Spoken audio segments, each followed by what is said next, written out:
Good evening all, and welcome back to Untold Fears.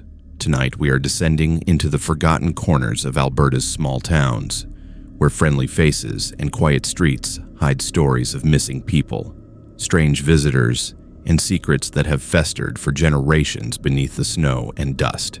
These are the kinds of tales that never make the news, whispered only in hushed voices after dark.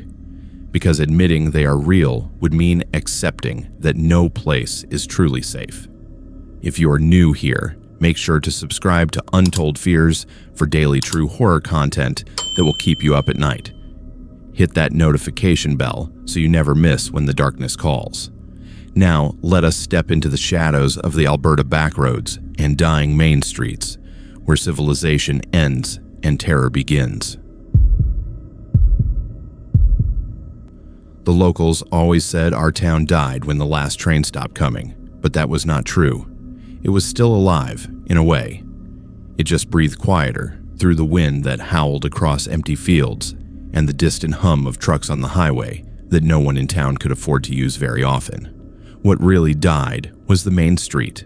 Storefronts went dark one by one, until there was nothing left but the post office, a bar that survived on bad beer and worse memories, and the old grain elevator standing at the edge of town like a monument nobody had the heart to tear down. That is where my story begins, with that elevator. I moved back to town after my mother's second stroke. I was 35, broke, and tired of pretending life in the city meant anything more than different kinds of disappointment. The hospital bills mounted fast, and the only steady work I could find was night security at the grain elevator. The coop did not have the money to demolish it or renovate it. So they did the next cheapest thing. Pay one person to sit there all night, make sure no one broke in, and pretend the place still mattered. The first time I saw it again after all those years, it felt like visiting a grave. That concrete tower used to define my childhood. I remembered my father coming home from shifts covered in dust, his eyes red, his shoulders permanently hunched from hauling grain and climbing ladders. When he died in a fall from one of the upper platforms, the company called it a tragic accident and moved on. They mailed us a check that barely covered the funeral and a letter filled with words my mother never finished reading. She folded it once, very carefully, and slipped it into the Bible she kept on her nightstand. Now I was back, signing my own paperwork in the same office where they once typed up his death report. The job sounded simple. Check in at 8 in the evening, do a walk through the ground floor, keep an eye on the camera feeds, even though half the cameras were ancient and the other half pointed at empty parking lots. The company had cut the power to the big internal elevator 10 years ago. No grain moved through the place anymore. It was cheaper to truck it to a newer facility 20 miles north. My job, as the manager explained, was mostly reassurance. Reassure the insurance company that the building was not being vandalized. Reassure the few remaining farmers that their old landmark was not turning into a hangout for bored kids. Nothing to worry about up there, he said, signing the last sheet with a tired flourish. Whole interior is locked up tight. You just stay on the main floor and in the office. Consider it paid babysitting. I wanted to believe that. The first week was dead quiet. I brought a thermos of coffee, a paperback, and my mother's old radio to keep me company. Wind rattled the sheet metal siding, and sometimes a freight train miles away would sound like it was right next door, but otherwise there was nothing. Just the steady tick of the office clock and the low buzz of the fluorescent lights that made everything look a little bit sickly. The security system was laughably simple. 4 black and white monitors stacked on a metal shelf. One showed the office entrance, one the gravel lot, one the base of the main tower, and one, according to the label, interior catwalk. That last one was pure static. The manager said the camera had gone bad years ago, and nobody bothered to fix it because nobody went up there anymore. On my 5th night, the static changed. It was 2 in the morning. The building had a way of stretching time, so it felt like I had been there for days instead of hours. I was staring at the monitors without really seeing them, thinking about whether I could afford a second job once my mother got home from rehab, when a flicker on the 4th screen caught my eye. For a moment, the static thinned and lines appeared. Horizontal bars like steps. A darker shape breaking the pattern, then disappearing.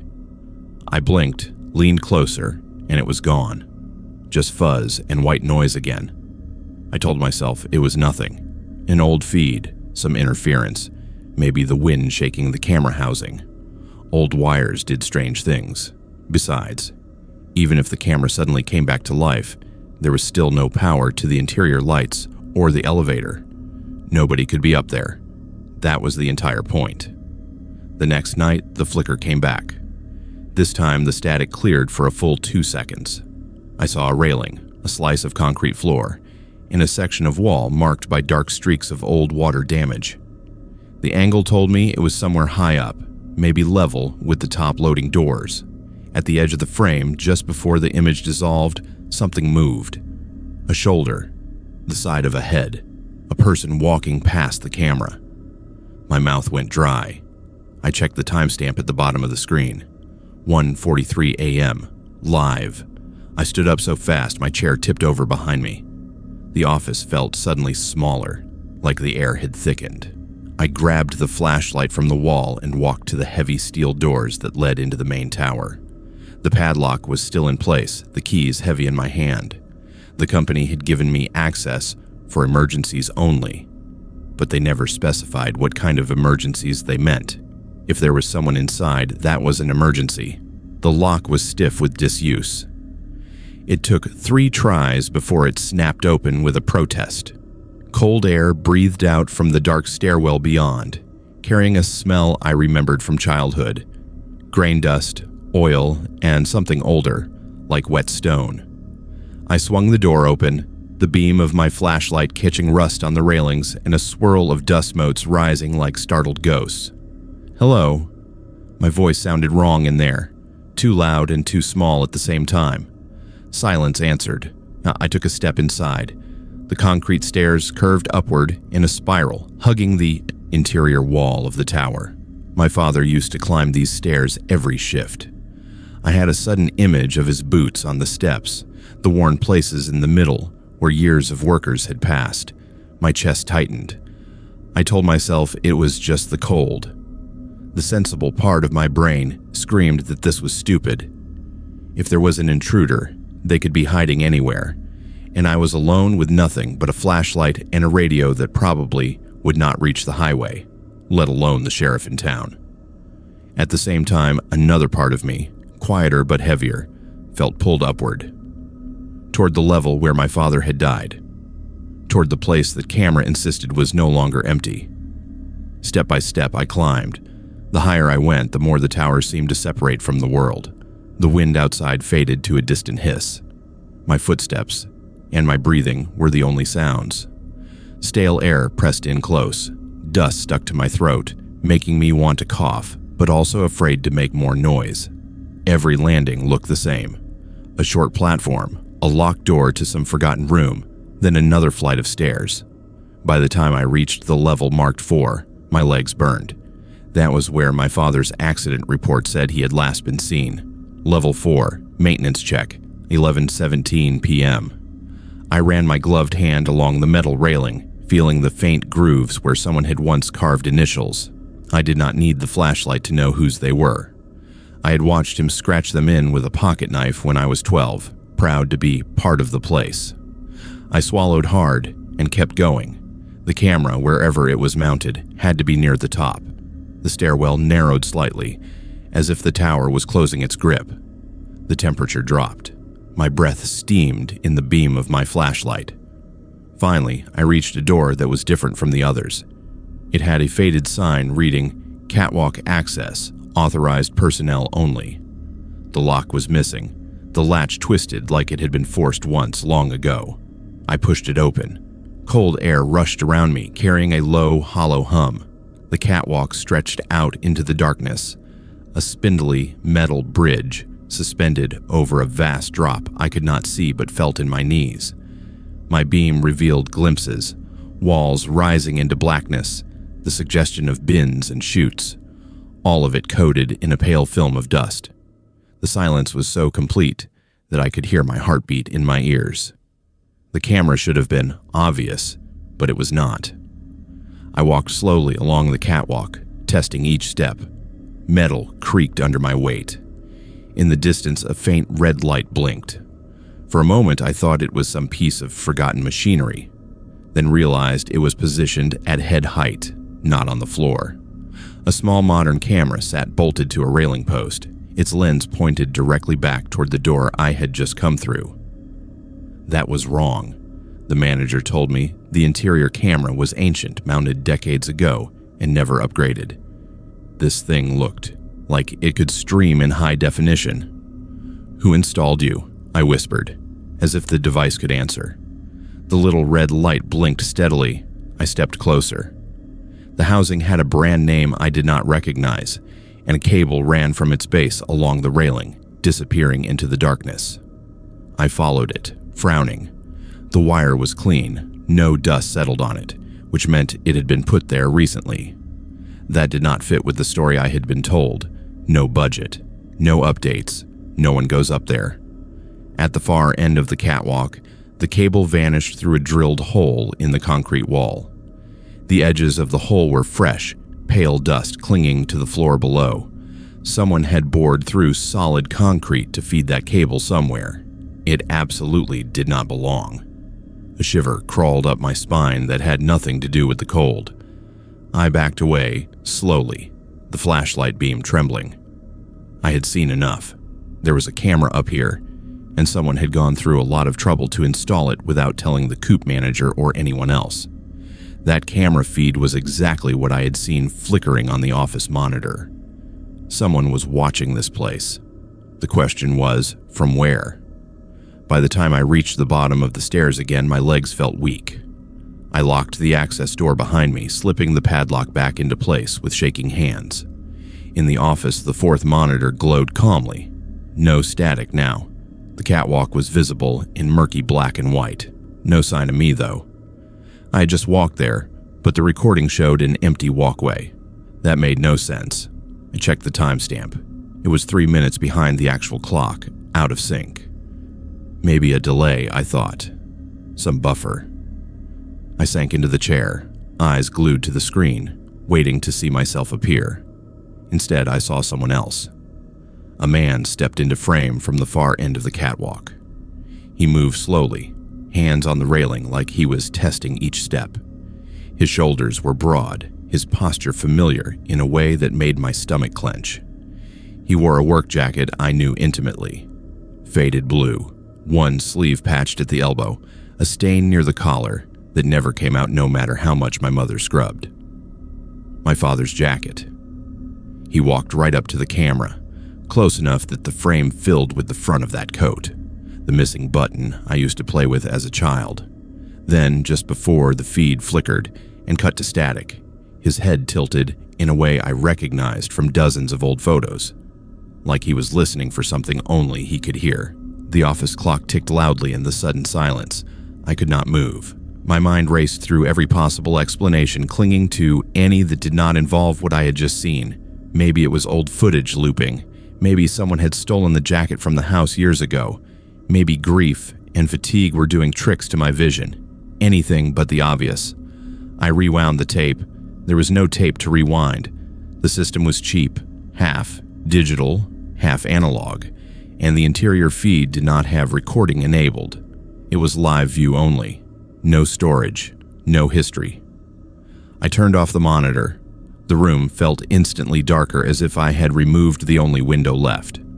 My heart hammered in my chest, and I became acutely aware of the weight of the tower above me, the concrete mass that had taken my father and was now showing me something it should not be able to show. I lasted another week at that job. Each night, the fourth monitor would come alive for a few seconds at some random hour, showing that same catwalk. Sometimes empty, sometimes with a shadow at the edge of the frame. Once, for a long, frozen moment, with a man standing directly under the camera, face obscured by the brim of his hard hat, jacket zipped to his chin. His stillness felt wrong, like he was waiting for me to notice him. I never went back up the stairs. I told myself there was no point. I knew the camera was there.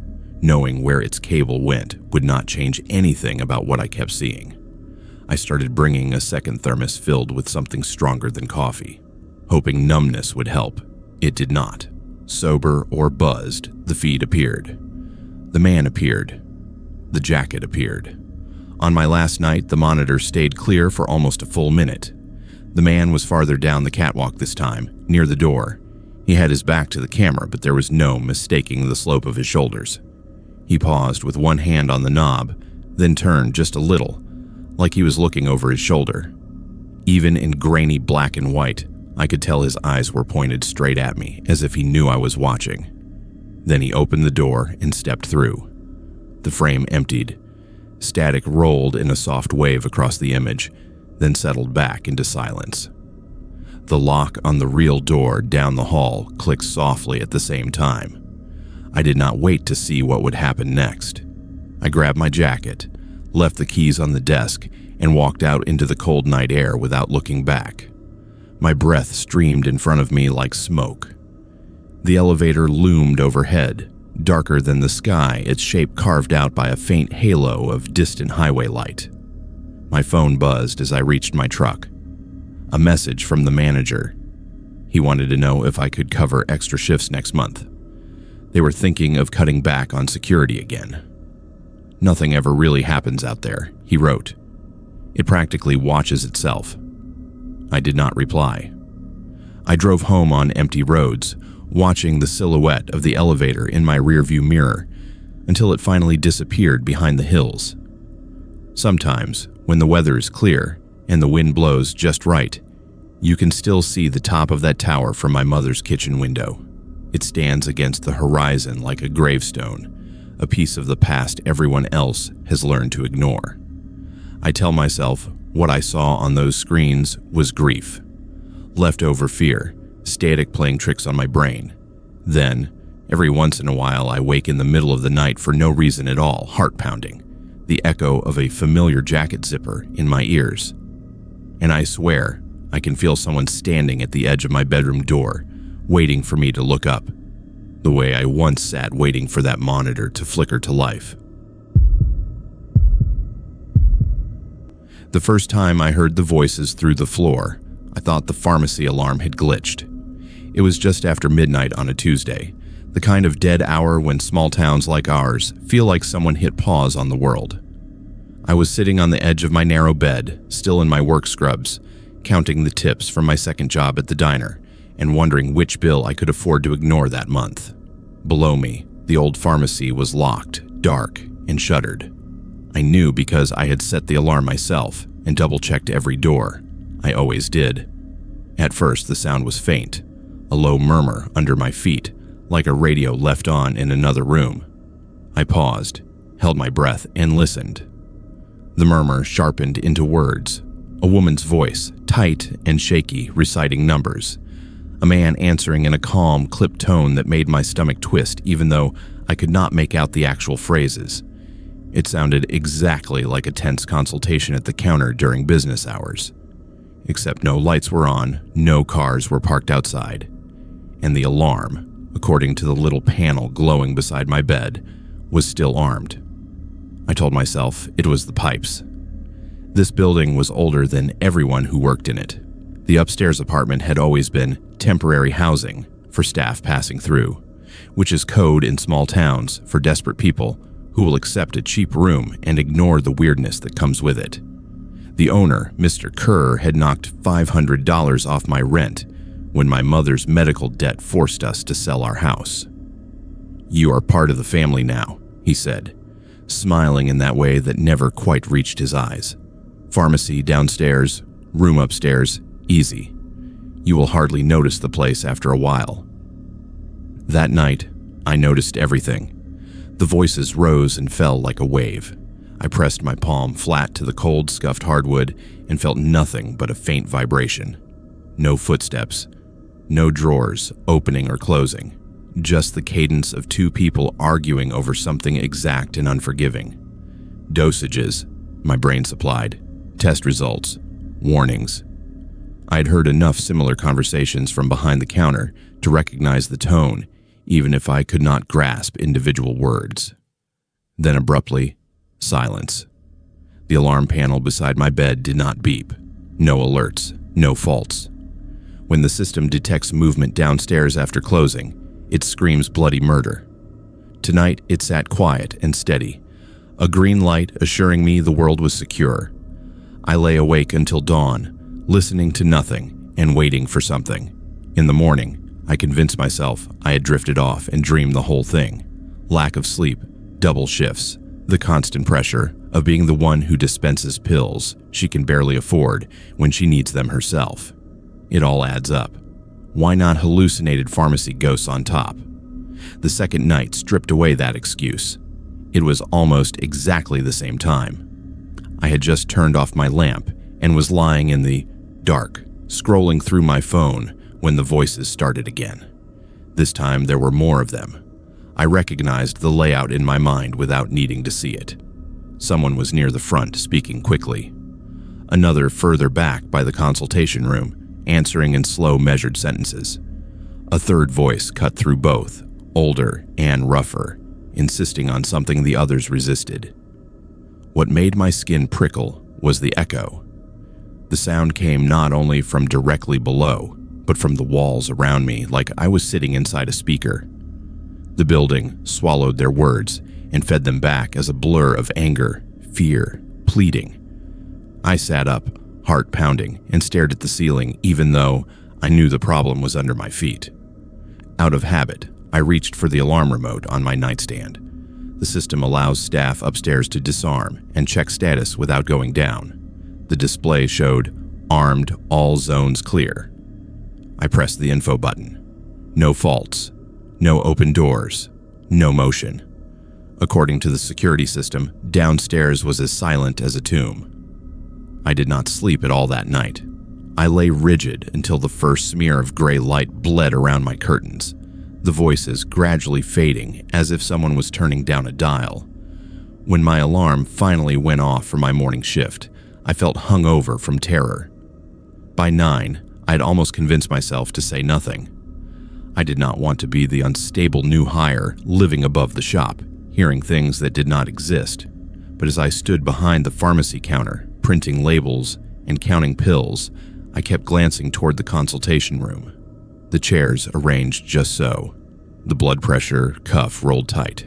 The door half closed, like a mouth frozen mid-sentence. Around noon, when the lunch lull hit, I found my courage. "Hey, Mr. Kerr." I cleared my throat. "Has anyone else mentioned, strange noises at night from down here?" He looked up from the inventory sheet he was marking. Pen paused mid-stroke.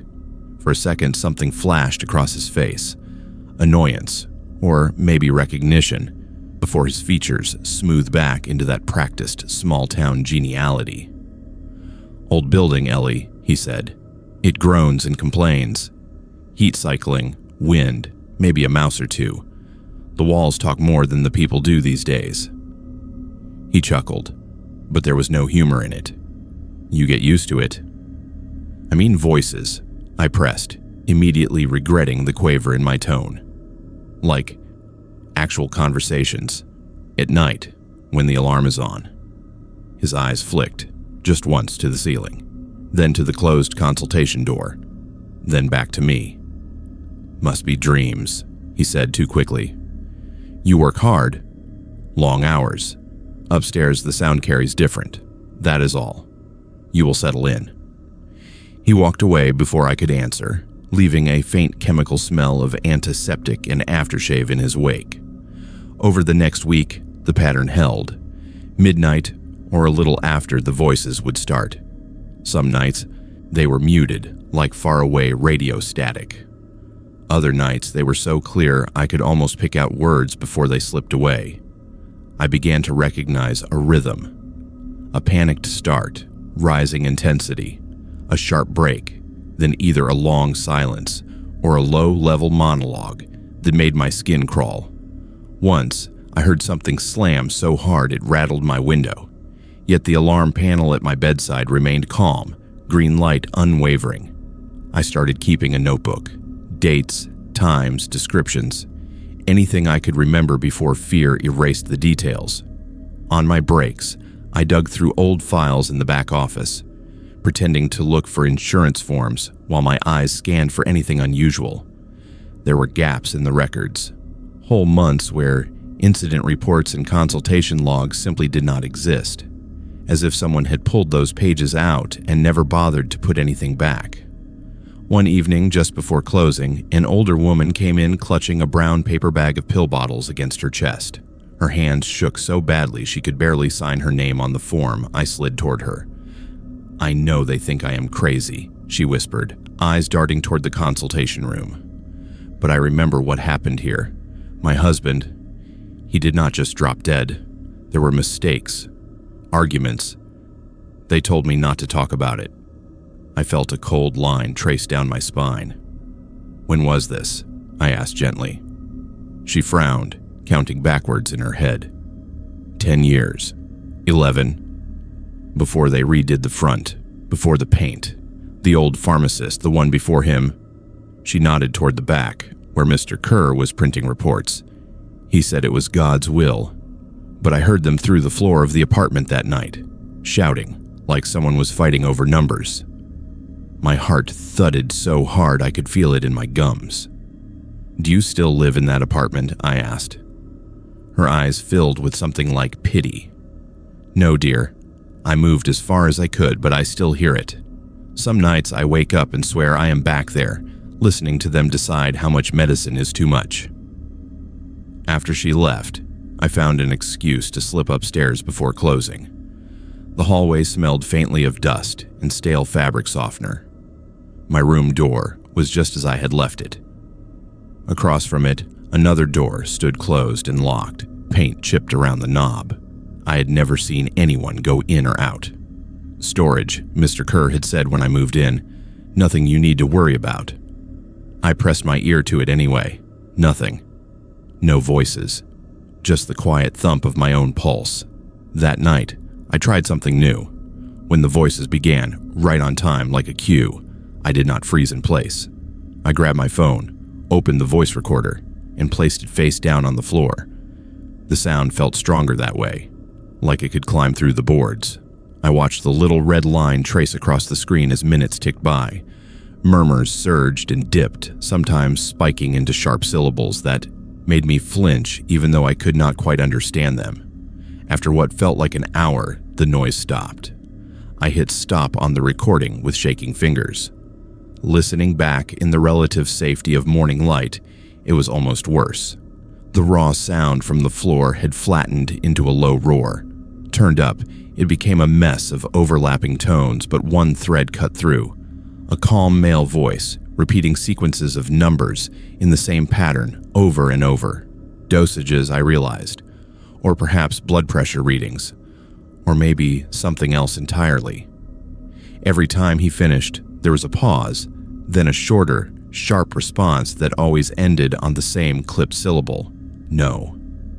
At the very end of the recording, as the volume faded, I heard something else. A faint, steady beeping, not the alarm system, not any machine we kept downstairs. This was slower, more organic, like a heart monitor tipping into a flat line. That was the day I stopped asking if anyone else had heard what I heard.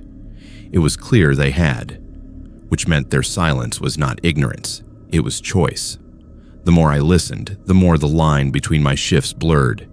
Daytime, I dispensed medications in tidy white bags to people who had known me since I was in grade school. They made small talk about weather and hockey and gas prices. Nighttime, I lay above the same counters, the same pill bottles, and listened to echoes of decisions that could not be undone. Somewhere in between, I stopped believing the building was simply old. The last night I spent in that apartment, the voices did not wait for midnight. It started as soon as I turned off the light. A sharp, panicked voice called out a name I recognized. One of our regulars, a man whose widow still came in every month to pick up her own prescriptions with quiet hands. Another voice answered, frantic, insisting on recalculations. Numbers crashed against each other. Milligrams, times per day, adjusted for weight. I could suddenly make out whole phrases like, The floorboards had decided to translate. You cannot give him that much. The chart says, I'm telling you, it is too high. Do you want him in pain?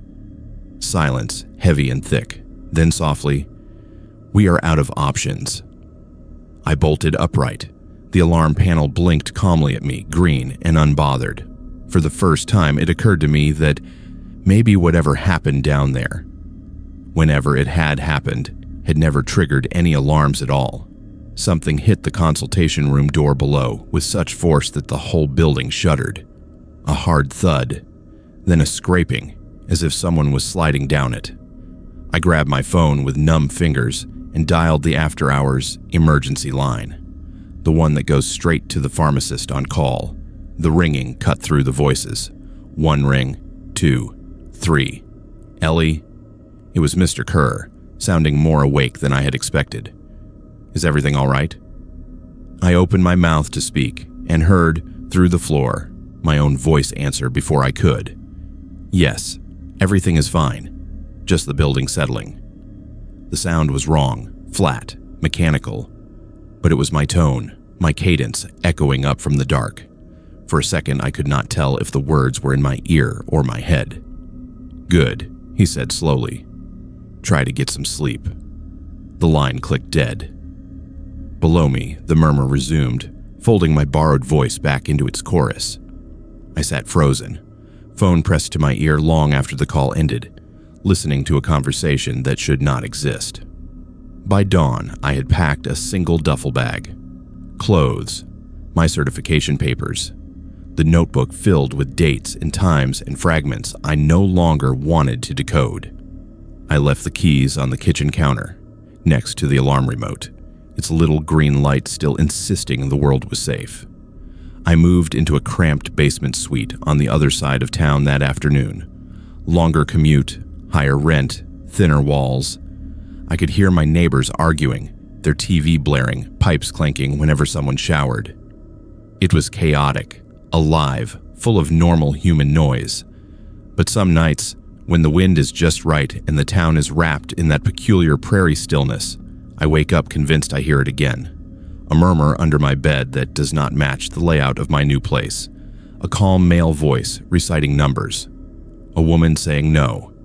And somewhere in there, faint but unmistakable, my own voice assuring someone that everything is fine, that the building is just settling, that they should try to get some sleep. I do not go back to the pharmacy anymore. I found work 3 towns over, in a newer clinic with fresh paint and a different alarm system. People there sometimes ask why I left a stable job and a cheap apartment. I tell them I wanted a change. What I do not say is that I finally understood what those midnight arguments were really about. They were not about the patients, not really. They were about who had to live with the weight of the choices written on those labels. Somewhere between floors, between then and now, my name joined that argument. And I am terrified that one day, someone lying in that upstairs room will press their ear to the floor and hear me counting dosages in the dark. The first time I noticed anything wrong with the cul-de-sac, it was because of a box of dog treats.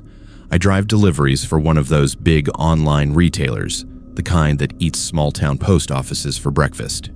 It is not glamorous work, but it pays better than the gas station and keeps my mind busy enough that I do not sit around thinking about how my life did not go the way I wanted. Most days, the routine is simple. Scan, drop, photo, next. Street after street of the same beige houses with the same worn welcome mats and the same tired people who order more things than they can afford. That day, early winter, sky the color of dirty cotton, my scanner chirped and sent me down into a new development on the edge of town. It was one of those fake communities developers throw up on old farmland. Winding lanes, decorative rocks, young trees that have not realized they're supposed to pretend this is home. The map labeled the last bend Willow Bend Close, even though there were no willows and nothing that bent but the wind. 10 houses, 5 on each side. Identical in every way that mattered. Same garage front layout, same vinyl siding, same discount porch lights. But when I rolled in, my headlights swept across dark windows. No cars and driveways, no garbage bins, no bikes tossed on lawns, nothing. The scanner beeped. 3 packages, all for the same address. 14 Willow Bend Close, dog treats, kitchen gadgets, a set of heavy blackout curtains. The name on the label was H. Grant. I parked at the curb, grabbed the boxes, and walked up the shoveled path. Someone had cleared the snow perfectly, a neat strip right to the door, but there were no footprints, just one smooth, crisp lane like a tongue. I rang the bell. It chimed somewhere deep inside the house, but no one came. That was normal. People rarely did. I dropped the packages, took the proof of delivery photo, and left. The weird part did not hit until the next week. Same route, same gray sky, same cul-de-sac. My scanner pinged 10 packages, all for 10, 12, and 14 Willow Bend Close. Different first initials, same last name, same handwriting on the special delivery instructions printed below the barcode. Leave at door, please no knock. Every house on that loop had the same last name now. Grant. HLMSJ. 4 different first initials. One family, I thought. Big clan, maybe investment properties. Except there were still no cars, no kids, no decorations. The snow, a little deeper now, was still perfectly cleared from each walkway, like someone had dragged an invisible broom in straight lines from house to street. I brushed it off as a rich people thing. Outsiders bought properties sometimes, left them empty, used them as tax write-offs. It was not my business. It became my business when the system started marking those addresses as high volume. 3 weeks later, the cul-de-sac was my biggest stop. Dozens of parcels, electronics, bulk food, clothing in multiple sizes, boxes of diapers, protein powder, cleaning supplies. The scanner flagged them as priority customers. Someone was living there, if you measured life in cardboard and tape, but the houses never changed. Still no trash day cans, no curtains twitching, no lights on timers. When I drove through after dark on my way home once, just to satisfy my curiosity, the entire loop sat black against the snow, except for a thin glow leaking around the edges of the blinds at number 14, like a TV in a room nobody was watching. I mentioned it in passing to one of the other drivers while we sorted loads at the depot. Willow Bend, he grunted, not looking up from his handheld. Yeah, I hate that stop. Creepy, right? I said. Feels empty, but not. He finally glanced at me. Just scan and go, man. Company likes them, they spend a lot. That should have been the end of it. If this job has taught me anything, it is that you do not poke at things that do not belong to you. But it kept gnawing at me. There is a difference between a house that is empty and one that is quiet. This did not feel like either. It felt staged. The turning point came on a Monday after fresh snow, the kind that shows everything. I rolled onto Willow Bend Close and hit the brakes before the cul-de-sac opened up in front of me. No tire tracks, none. The snow lay smooth and untouched from the last intersection all the way to the dead end. My truck was carving the first ruts. Yet the walks up to 10, 12, and 14 were already cleared, neat as a magazine advertisement. That same strip perfectly straight, connecting each door to the pristine road. I sat there for a second, engine idling, staring at those lines. The way they stopped, exactly at the curb, not bleeding into the street. The way there were no piles of snow anywhere they should have been shoved. Like the paths had been drawn, not shoveled. My scanner chirped impatiently. I pulled forward. The closer I got, the worse it felt. The houses seemed to lean in, their dark windows following my progress. I parked, killed the engine for once, and listened. The cul-de-sac was the quietest place I have ever stood in my life. Even in winter, you usually hear something. Someone's furnace kicking on, a dog barking, the distant scrape of a shovel. Here there was nothing, just my breath and the faint tick of metal cooling under my hood. I grabbed the stack for number 14, 10 boxes this time. The label still said H. Grant. Same handwriting in the special instructions, but a different phone number in smaller print below the address. I rang the bell out of habit. Silence. After a few seconds, my phone buzzed. Unknown number. I stared at the screen, thumb hovering. The cul-de-sac felt like it was holding its breath with me. Finally, I answered. Hello? Please leave the packages at the door.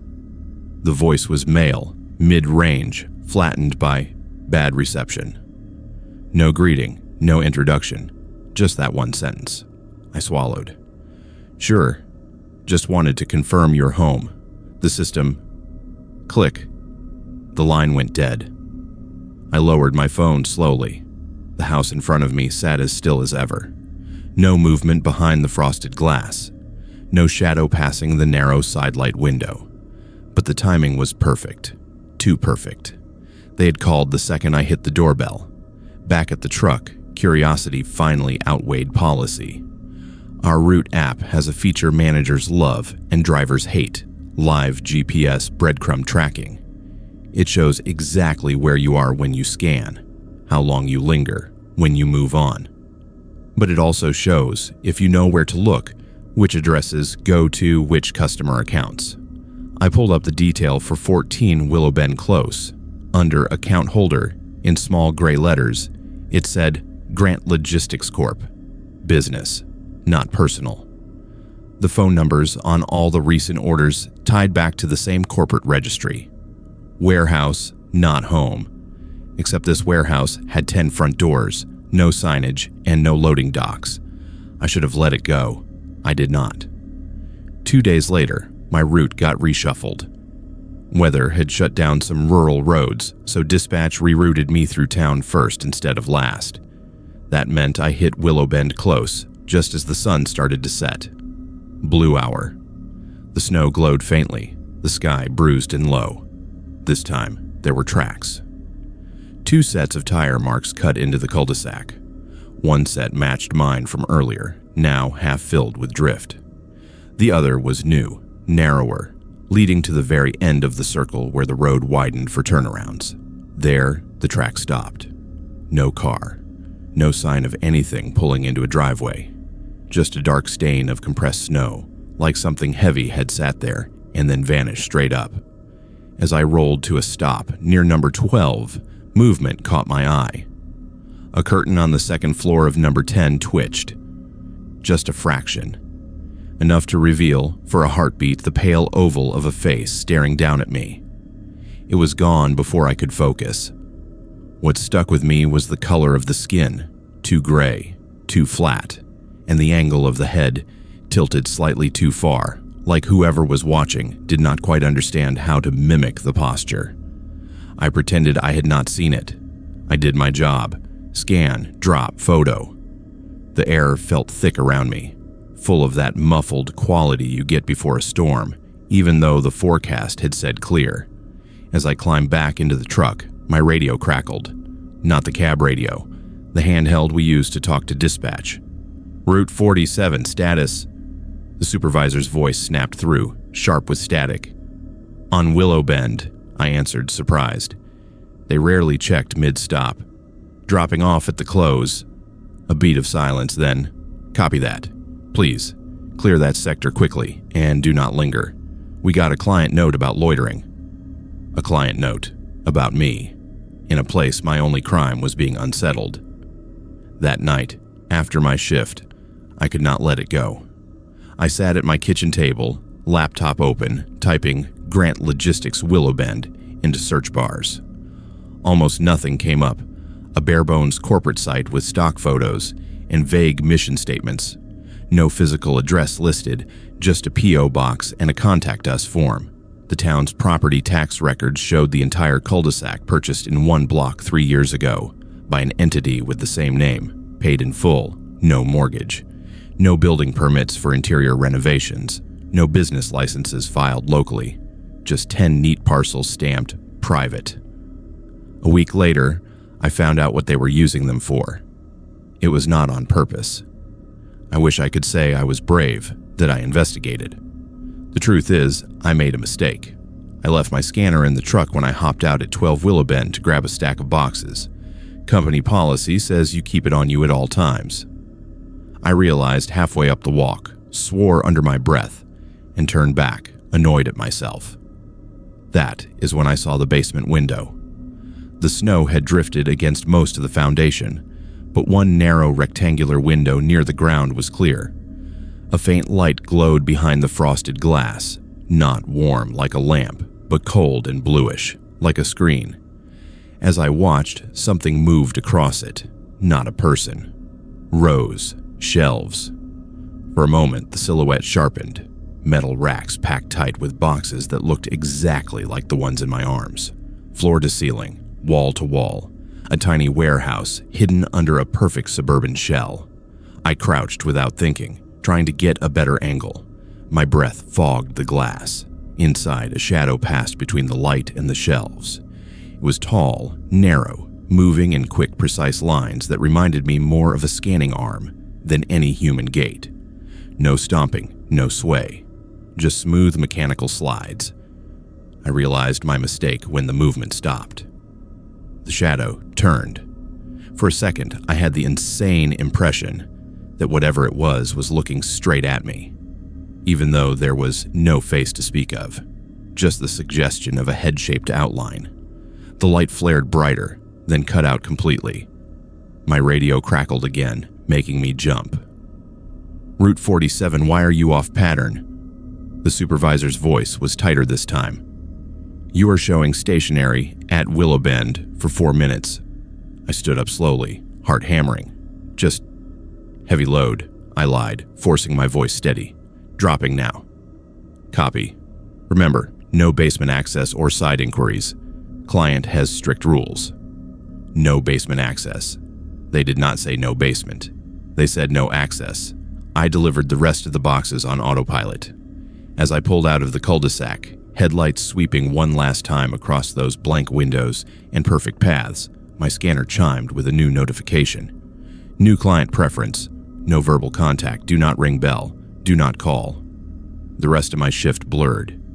Back home, I lay in bed and stared at the ceiling, thinking about that basement, about the shelves, about the fact that someone had eyes on my route minute by minute and cared enough to flag 4 minutes as a problem.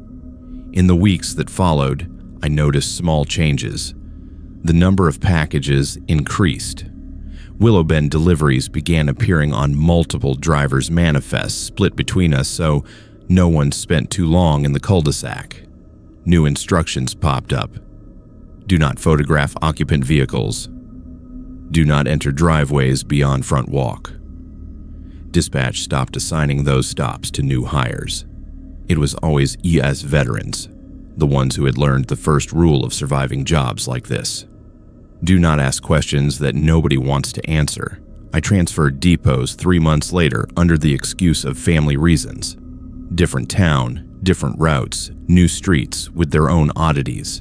But sometimes, when I cannot sleep, I pull up the old app on my phone. My login still works. I zoom into our region, find the curve of that fake little road on the edge of our old town. Willowbend Close is still there. 10 parcels, 10 houses.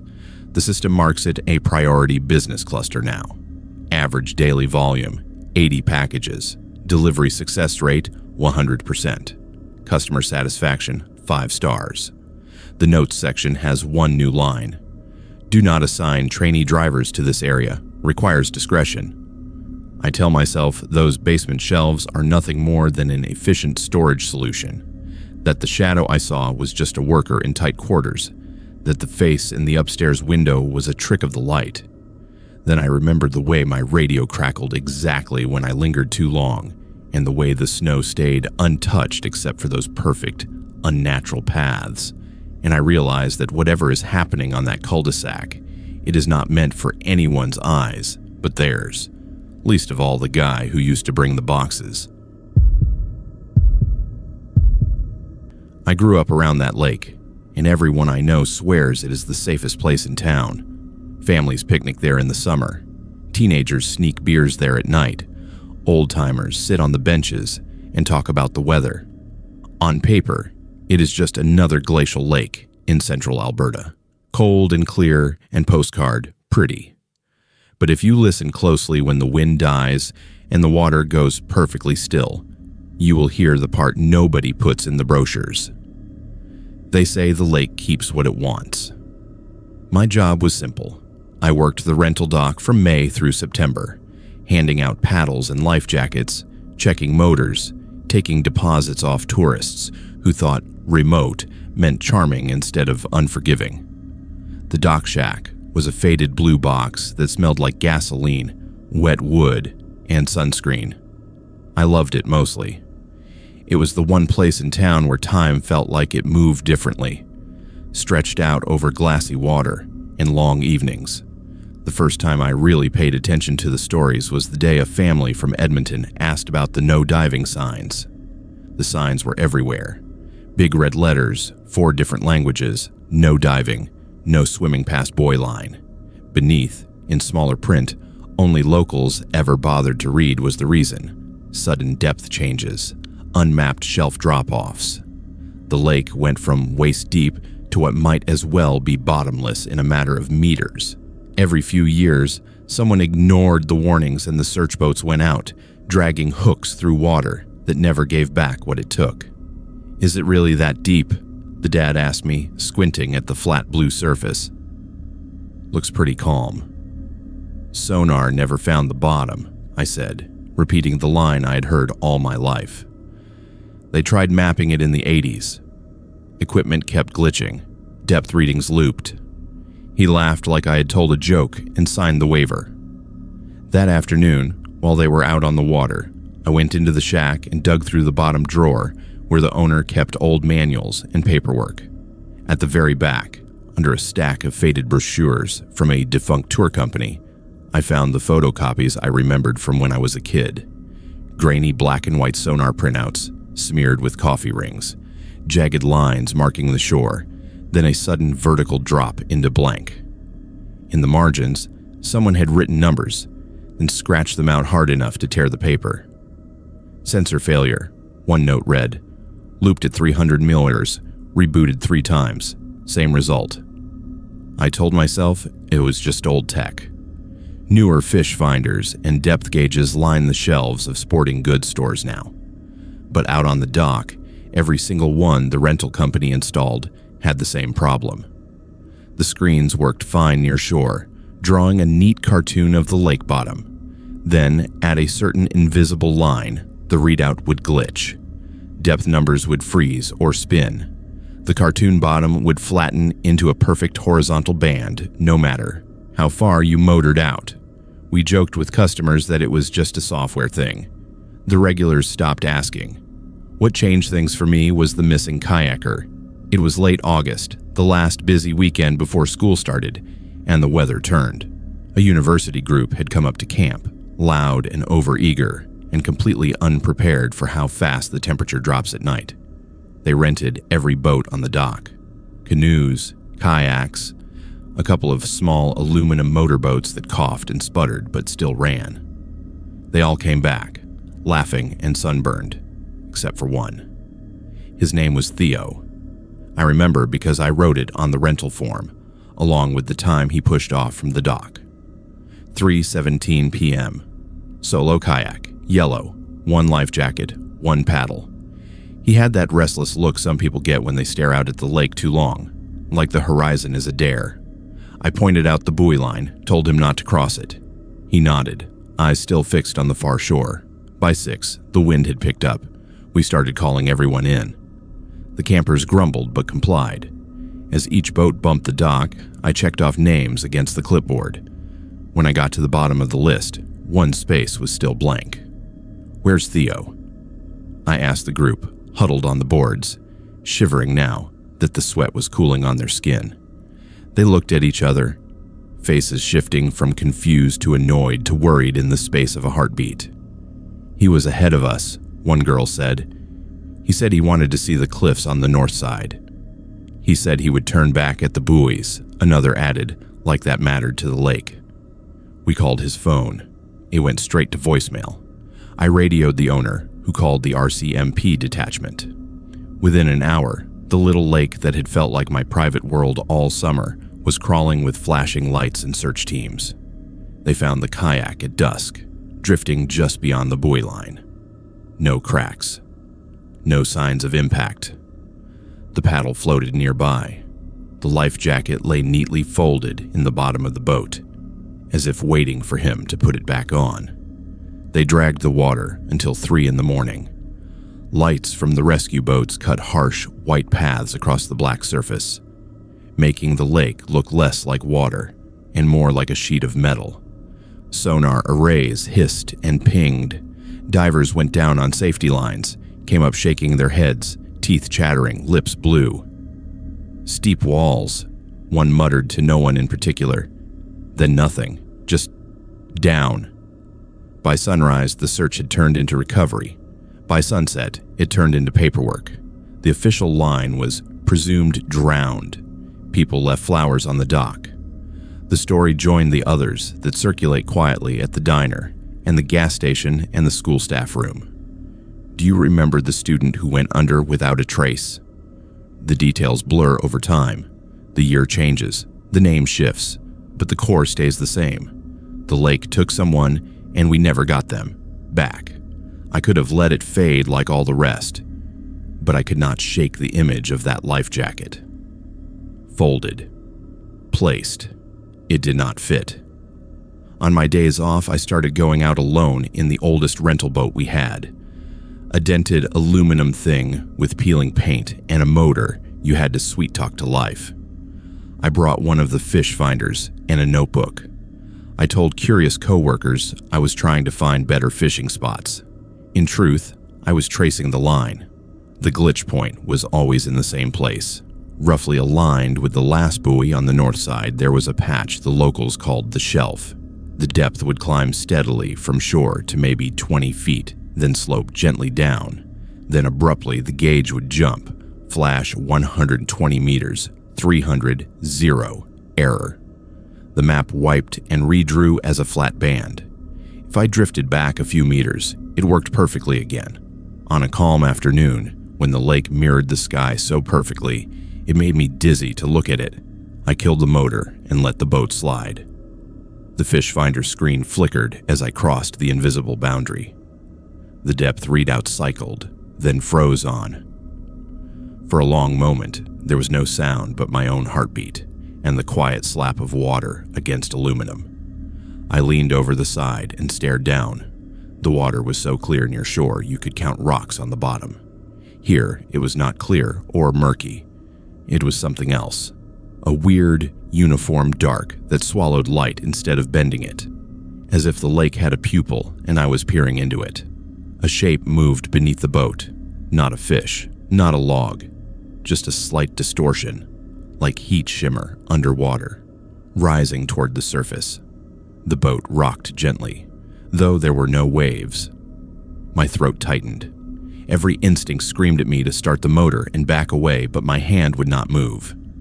I watched, transfixed, as the shimmer reached a point just below the hull, and stopped. The boat stilled. The water went perfectly flat. Then the fish finder shut off. Not beeped, not glitched. It simply went dark, the screen cutting to black, as if someone had unplugged it. At the same time, my phone in my pocket vibrated once, then died. Battery at 64% a second earlier. The sudden silence felt thick, pressing against my ears. I do not know how long I sat there, frozen. Eventually, the wind picked up just enough to break the surface tension. Tiny ripples lapped against the boat, and whatever was holding me in place eased. I yanked the motor cord so hard I nearly dislocated my shoulder. It coughed, sputtered, then caught, shrieking louder than it ever had before. I did not look back as I tore away from that spot, heart hammering in my throat. Back at the dock, my phone flickered back to life the second my boot hit wood. The fish finder rebooted as if nothing had happened. No error logs, no history of shutdown. That night, I dreamed of a kayak drifting in circles over a hole that was not a hole so much as an absence. In the morning, I called in sick. People still come to the lake. They still rent our boats and ignore the buoys and tell each other campfire versions of what happened to students and fishermen and careless swimmers over the years. Every story is the same. 1 second the person is there, the next they are gone.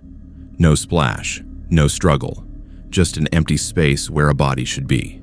Sometimes they ask me, half joking, if the lake is haunted. I say no, ghosts are about the past.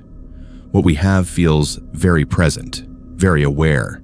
It does not rattle chains or whisper names. It just waits, patient, unchanging. Deep in a place our equipment cannot chart and our maps cannot show. On closing weekend this year, I locked up the shack, turned off the lights, and took one last look at the water.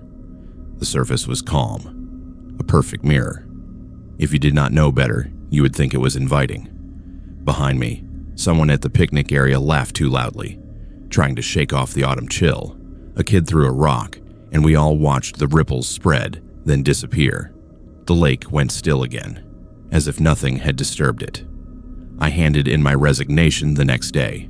When people ask why I left a job I loved, I tell them I got tired of the cold, tired of the tourists, tired of the same stories. That is all true. But the part I keep to myself is simpler and harder to explain. I started to feel like the lake knew me back. Out there on those quiet afternoons, when the fish finder went blank and the air went heavy, I would have this sudden, overwhelming certainty that if I stepped wrong, if I leaned too far, if I trusted the flat calm for even a second, I would end up like Theo, another name the town could not quite remember, attached to a story everyone swears they heard differently. And somewhere under that flat, dark surface, something would open just wide enough to take me in and close over without a trace. If you ask anyone around here what is the scariest thing about driving back roads at night, they will tell you it is the ice or the moose or maybe the drunk rigs barreling home after a 14-hour shift. Nobody ever mentions what walks on 2 legs where nothing should be walking at all. My route home from the shop cuts across County Road 19, a strip of cracked asphalt slung between fields and tree lines like someone forgot to finish paving the world. In summer, it is just another dusty shortcut. In winter, it turns into a tunnel of black, trees leaning in close, snowbanks piled like walls on either side. My old half-ton knows that road better than I do. We have done the same drive so many times that I could almost let it steer while I think about anything else. The first time I saw the carcasses, I blamed coyotes. It was late November, the kind of cold that makes metal ache. I had stayed late at the shop finishing a clutch job for a farmer who needed his truck before dawn. By the time I locked up, the sky was already bruised purple, a thin smear of sun bleeding out behind the grain bins. County Road 19 was the quickest way home, so I took it, humming along to some old rock station barely coming in over the static. My headlights swung around a gentle curve, and there, at the edge of the ditch, lay a cow. At least I thought it was a cow at first. Big, heavy body, hide torn open, steam rising from the exposed flesh into the cold air. I slowed automatically, more out of mechanic habit than anything else. You see something on the road, you check if someone needs help. Up close, it looked wrong. The body was arranged too neatly, legs folded under it like it had lain down to sleep, not collapsed. The head was turned toward the fence line, eyes wide and glassy, tongue lolling just enough to show teeth. The ribcage, though, that was the worst part. It was open clean, not ragged like a predator had torn into it. The bones had been spread in a precise fan, ribs snapped at near identical points. Something had pulled that animal apart like it was following a diagram. Still, I told myself it was coyotes. Maybe the farmer had dragged it there after a rough calving and let the scavengers do the rest. People do practical things out here that look brutal if you squint. I drove on, hand tight on the wheel, trying not to picture whatever set of teeth could crack bone that clean. 2 nights later, there was another one. Different field, same road. This time it was a deer, laid out in almost the exact same pose. Legs tucked, head turned, chest cavity spread open like a book. The snow around it was barely disturbed. No tracks leading in or out that I could see in my headlights. Just a ring of clean white, and beyond that, the dark wall of trees. I stopped. Left the engine running, my breath fogging as I stepped out. The silence pressed in hard. No wind, no rustle. Just the idle of my truck and the soft ticking of cooling exhaust. Up, close, the deer looked like it had been on a table. The cut around the rib cage followed a smooth curve, no jagged edges. The heart was gone. Not torn, not chewed. Gone, as if removed with purpose. Something in my chest tightened. An animal part of my brain that did not care about logical explanations, suddenly very sure that I was being watched. The hair on the back of my neck prickled. I did a slow circle with the flashlight I keep in the cab. Trees, fence posts, the glint of frozen puddles in the ditch, nothing else. I backed away without turning around and climbed into the truck, locking the doors out of pure instinct. Even though whatever could do that to a deer would not be stopped by a bit of plastic and metal. My tires slipped slightly as I pulled away, and for a second the headlights swung across the tree line on the opposite side. In that thin slice of light, something moved. It was fast, a vertical shape cutting between trunks, there and gone. Tall. Taller than any person should be, unless they were on stilts. The impression was not of a man, though. There was a joint too high up, like the knees were in the wrong place. A set of elongated arms that did not quite swing right. The beam caught a flash of pale, not clothing, but skin or something like it, then darkness swallowed it again. I told myself it was an elk, a weird angle, light playing tricks. I also started taking the highway home for a few days, adding 15 minutes to my drive and telling anyone who asked it was because the county had not plowed 19 yet. Of course, habit wins out over fear when gas is expensive and sleep is short. By mid-December, I was back on that road. The snowbanks had grown taller. The trees wore heavy coats of frost. The world had narrowed to 2 lanes, and however far my headlights reached. The third carcass was not by the ditch. It lay directly in my path, rounding another slow curve. This time, it was a calf, small enough that I could not pretend some farmer had chosen this spot for easy disposal. Someone, or something, had dragged it out and left it squarely across the center line. I hit the brakes hard, tires skidding on packed snow, the truck fishtailing before coming to a stop a few meters short.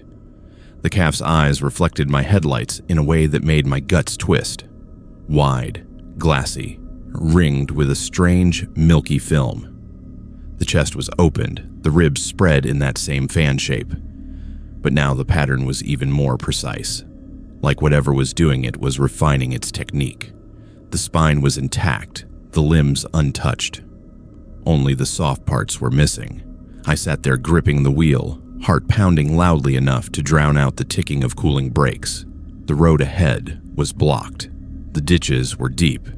Backing up on that ice would be asking to slide into a drift and spend the night in a freezing cab, which meant I had to get out, move it, touch something that was very clearly part of a pattern I did not want any part of. I told myself to quit being a coward. I have field-dressed animals before. Blood and bone do not usually bother me. I opened the door. The cold hit me like a slap, stealing my breath. My boots crunched on the snow, louder than seemed possible. Every small sound was amplified in the stillness. Halfway to the calf, I heard it.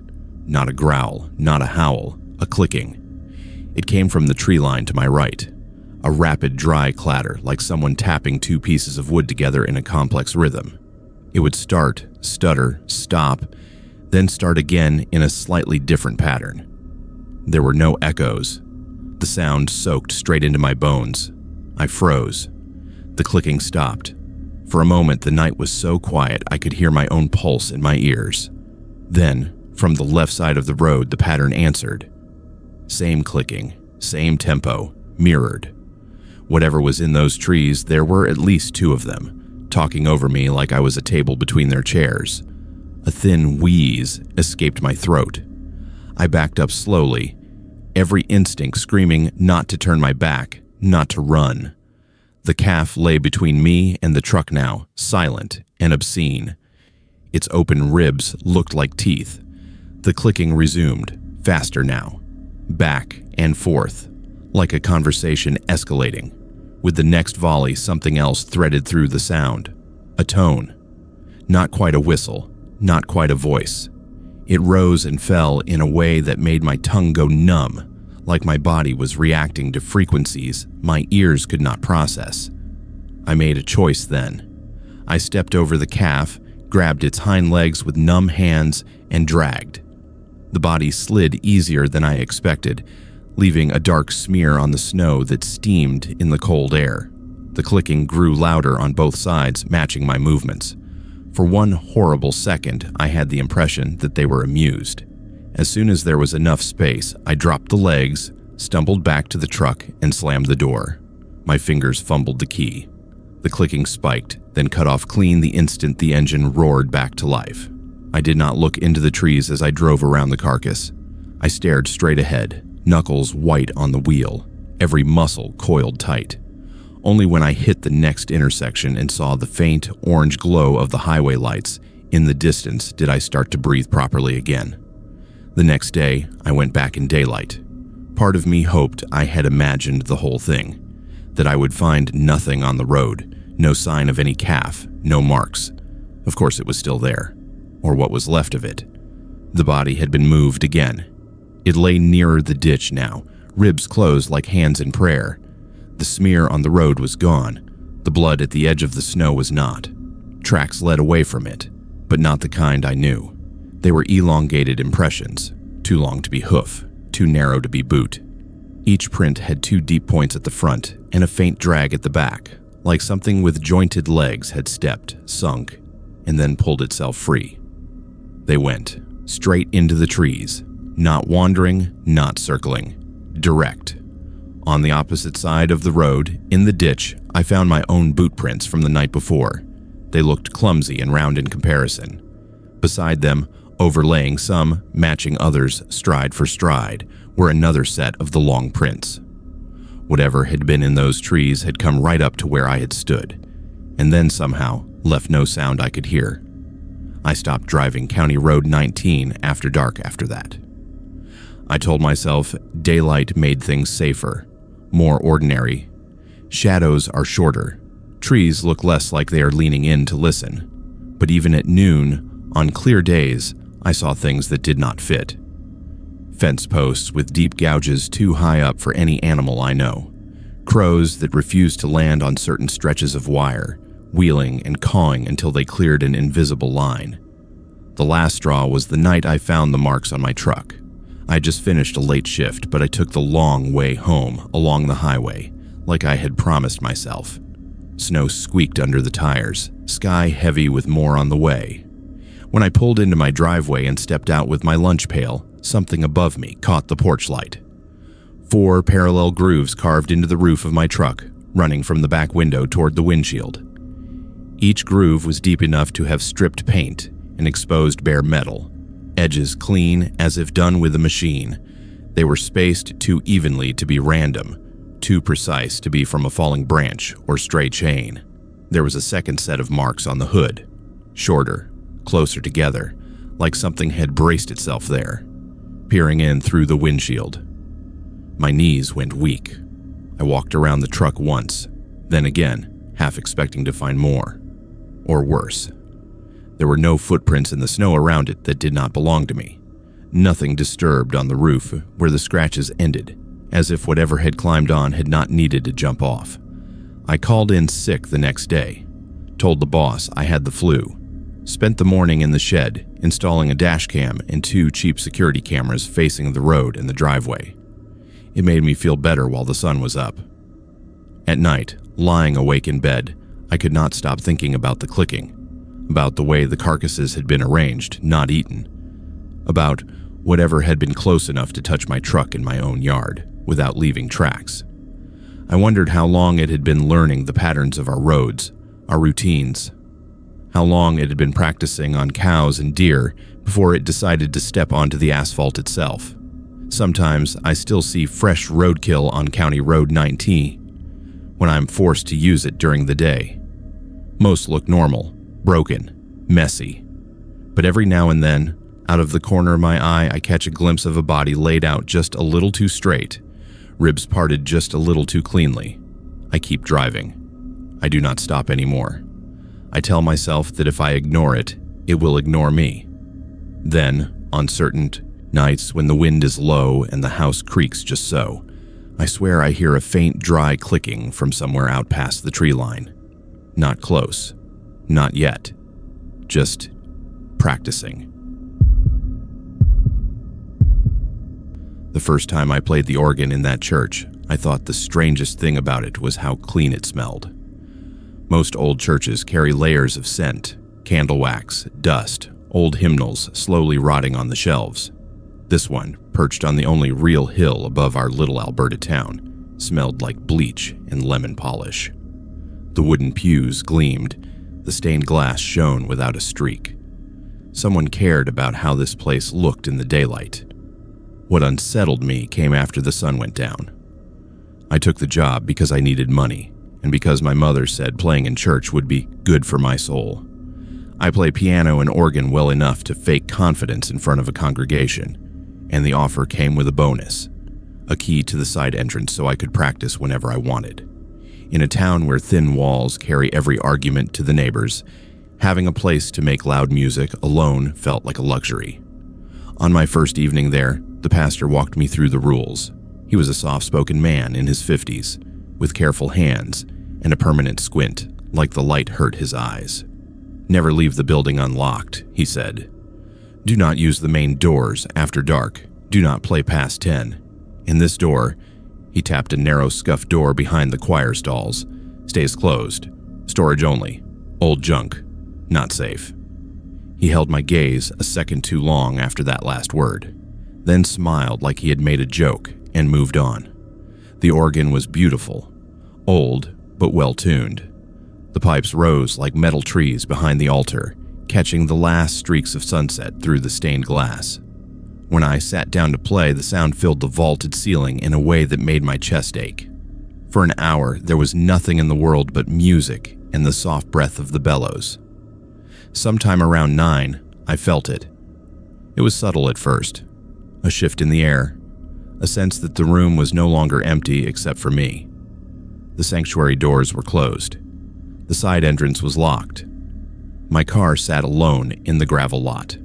Still, as my fingers moved over the keys, I had the faint, prickling certainty that someone stood just out of sight listening.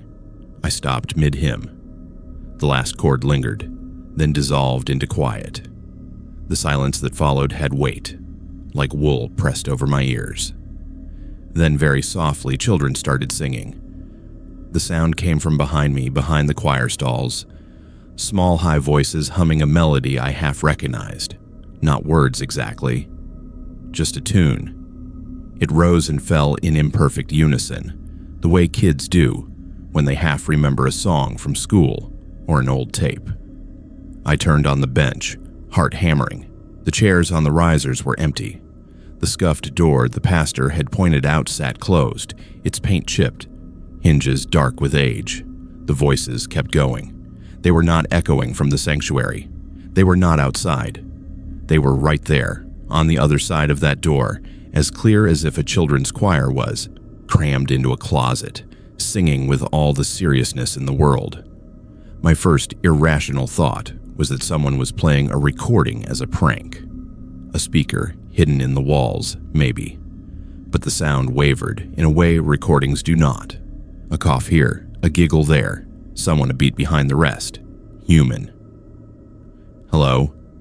My voice sounded too loud, bouncing off the stone. The singing stopped instantly. The silence that followed felt different from the comfortable quiet after a hymn.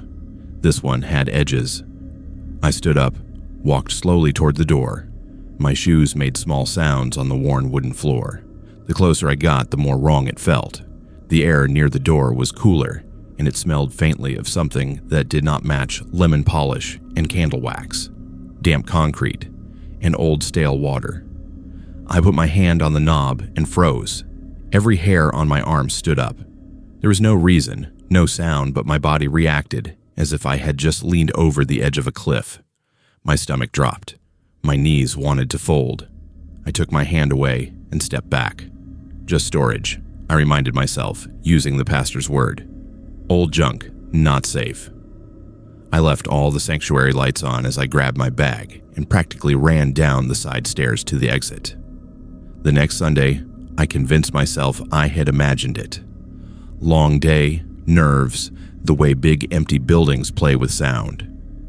During service, the church was full of voices, mostly older folks singing the same hymns I had grown up hearing, plus a handful of bored kids kicking the pews and whispering in the back. Everything felt normal. The pastor thanked me for the music. A few parishioners told me how nice it was to have real organ again instead of pre-recorded tracks. After coffee hour, when most people had gone home, I found a moment to ask one of the long-time members about the strange door. "Oh, that," she said, following my gaze. "They used to have the Sunday school rooms down there. Flooded years ago. They sealed it off. Mold, I think. Nasty business." "Flooded," I repeated. "Was there a burst pipe or—" She cut me off with a quick shake of her head, eyes darting toward the pastor, who was deep in conversation with one of the deacons. "Old story," she said. "Best to let it rest. We do not talk about it much. Building is safe now. That is what matters." She walked away before I could press. That evening, I went back to practice again. This time I kept an eye on the clock. 8. 8:30. 9. Nothing. No voices, no strange chills. I started to feel foolish, embarrassment slowly replacing fear. I played louder, rolling into a complicated piece just because I could. When the church's antique clock chimed 10 from the foyer, I stopped. Rules were rules.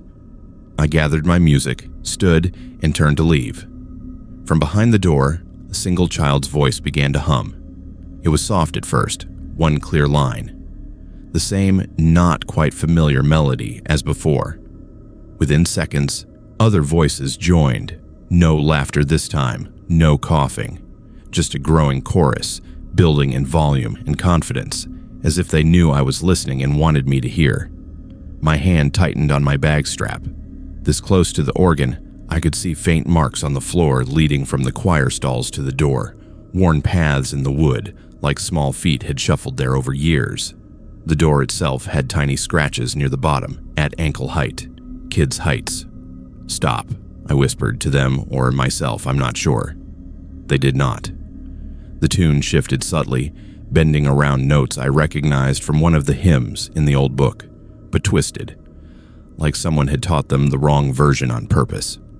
The last line rose and hung in the air unresolved, waiting for a cadence that never came. I backed away and left, not bothering to turn off the sanctuary lights this time. After that, I started asking questions in quieter corners.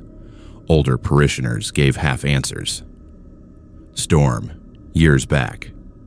Basement took in water. We lost some families. No one would say exactly how.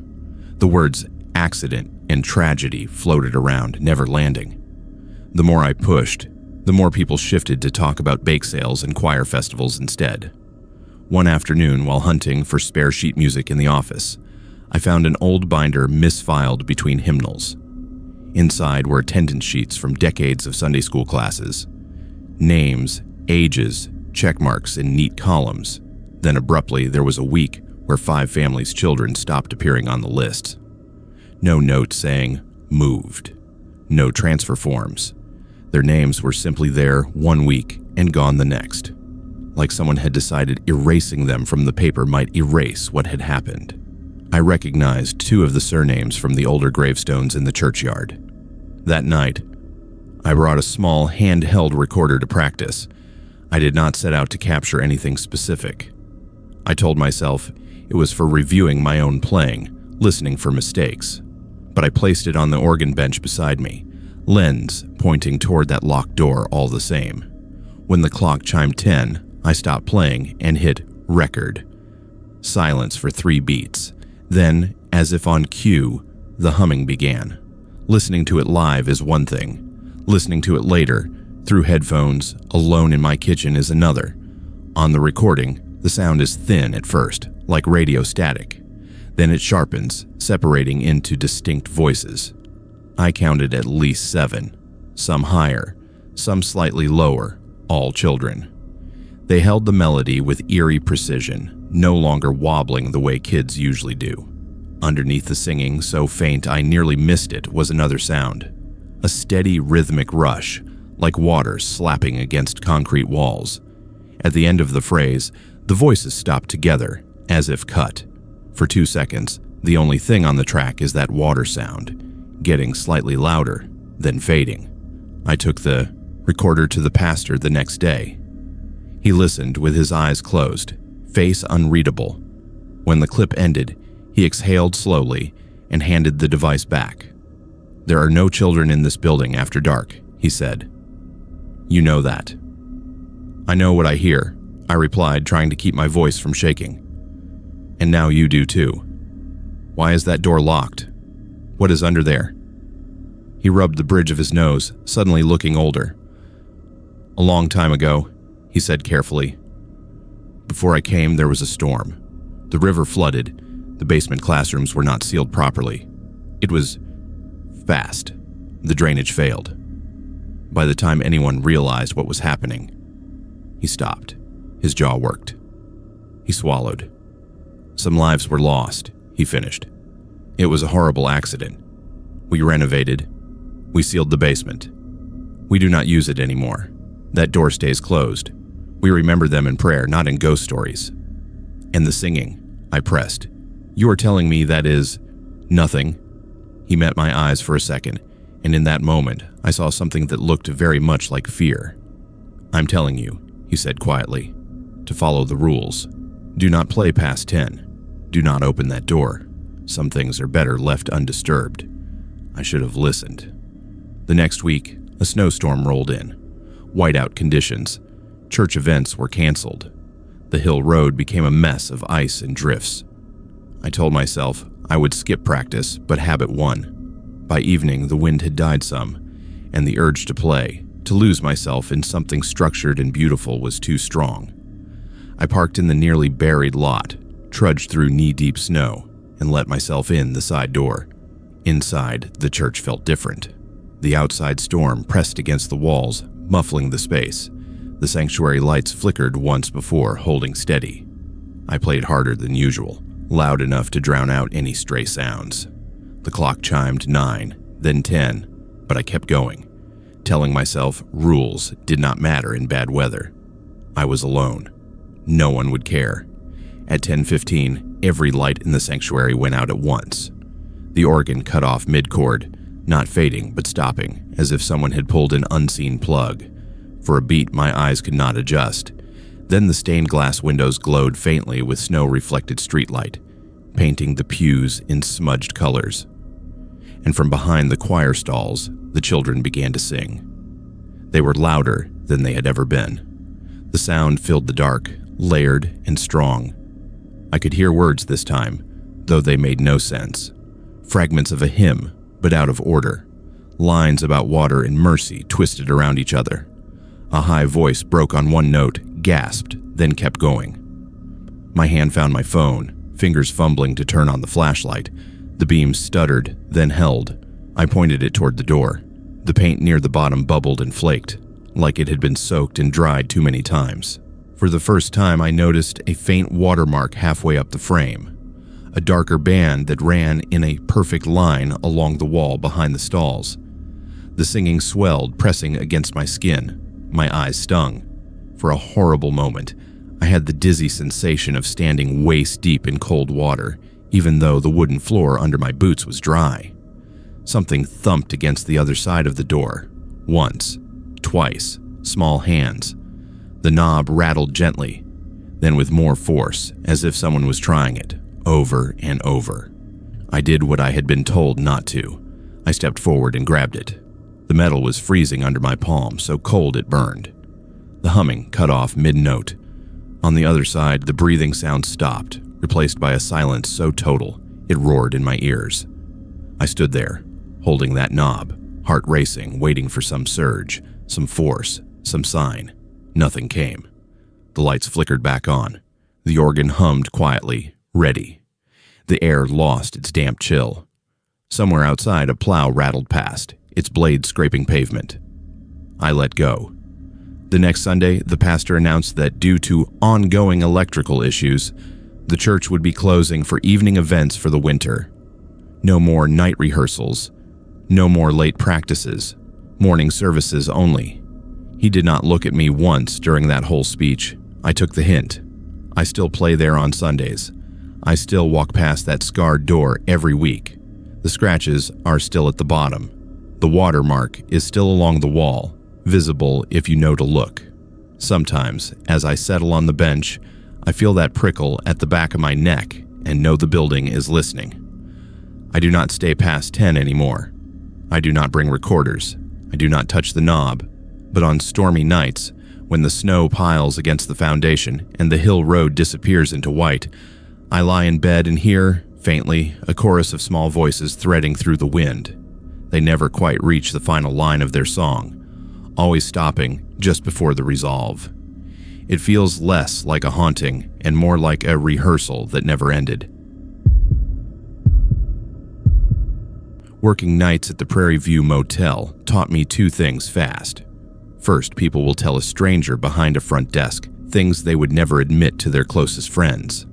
Second, there's a kind of silence that only exists in small highway towns after midnight, where the lights hum, the vending machine rattles, and the rest of the world might as well not exist.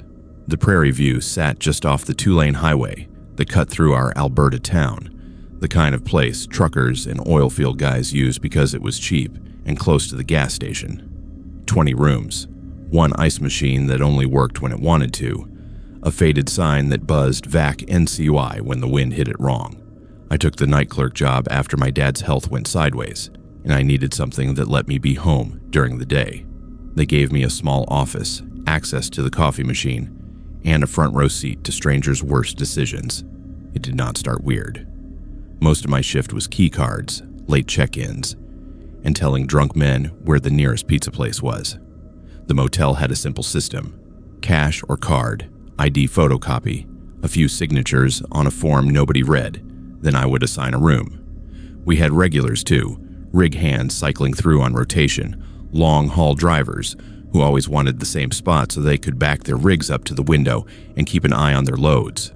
Then there was room 7. On paper, room 7 was just another double with a view of the gravel lot. In reality, it was different from the start. I noticed it my first week when I was going through the reservation system, trying to learn the software. Every other room showed a mix of one-night stays, weekends, the occasional week-long booking. Room 7 had a separate section, blocked out in gray, weeks at a time, tagged with a note, "Company, no walk-ins." The company was a name I did not recognize. Not one of the big oil outfits, not a trucking firm. Just 3 vague initials and a P.O. box.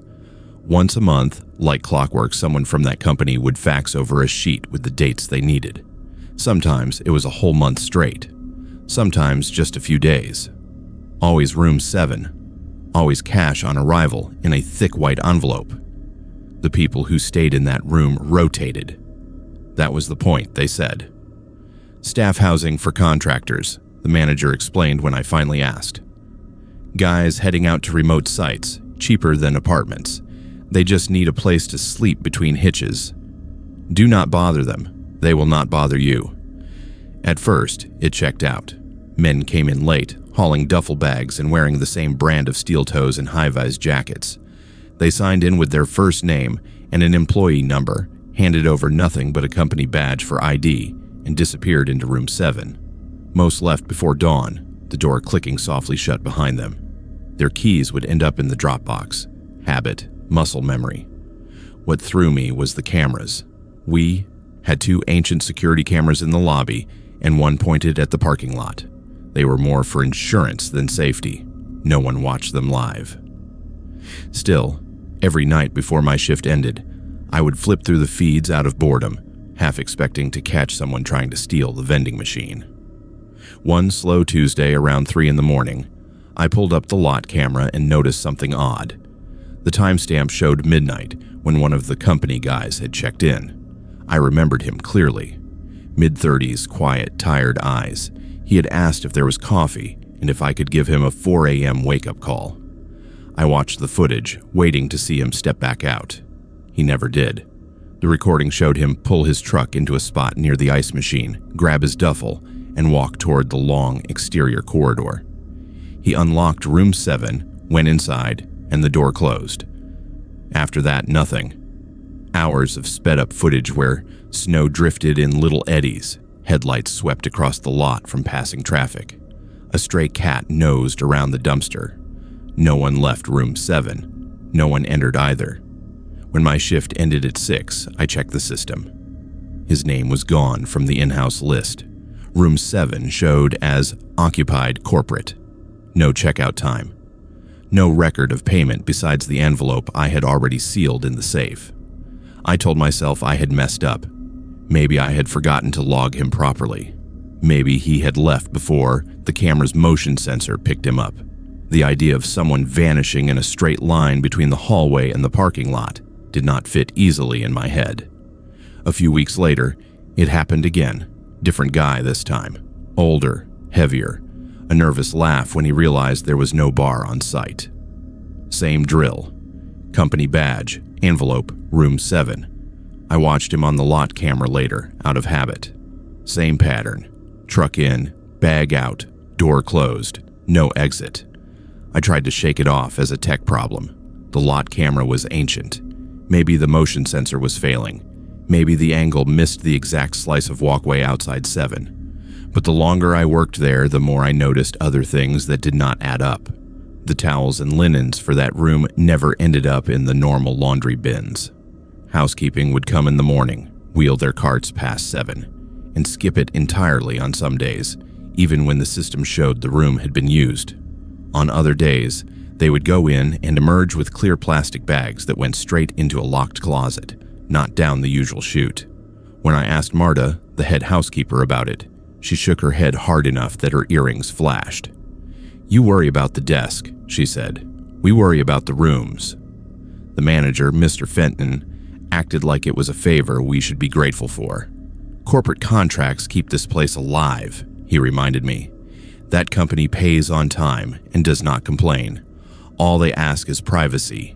You like getting your paycheck, do not you?" I did. My dad's medication bills did not leave a lot of room for pride. Then the family came in.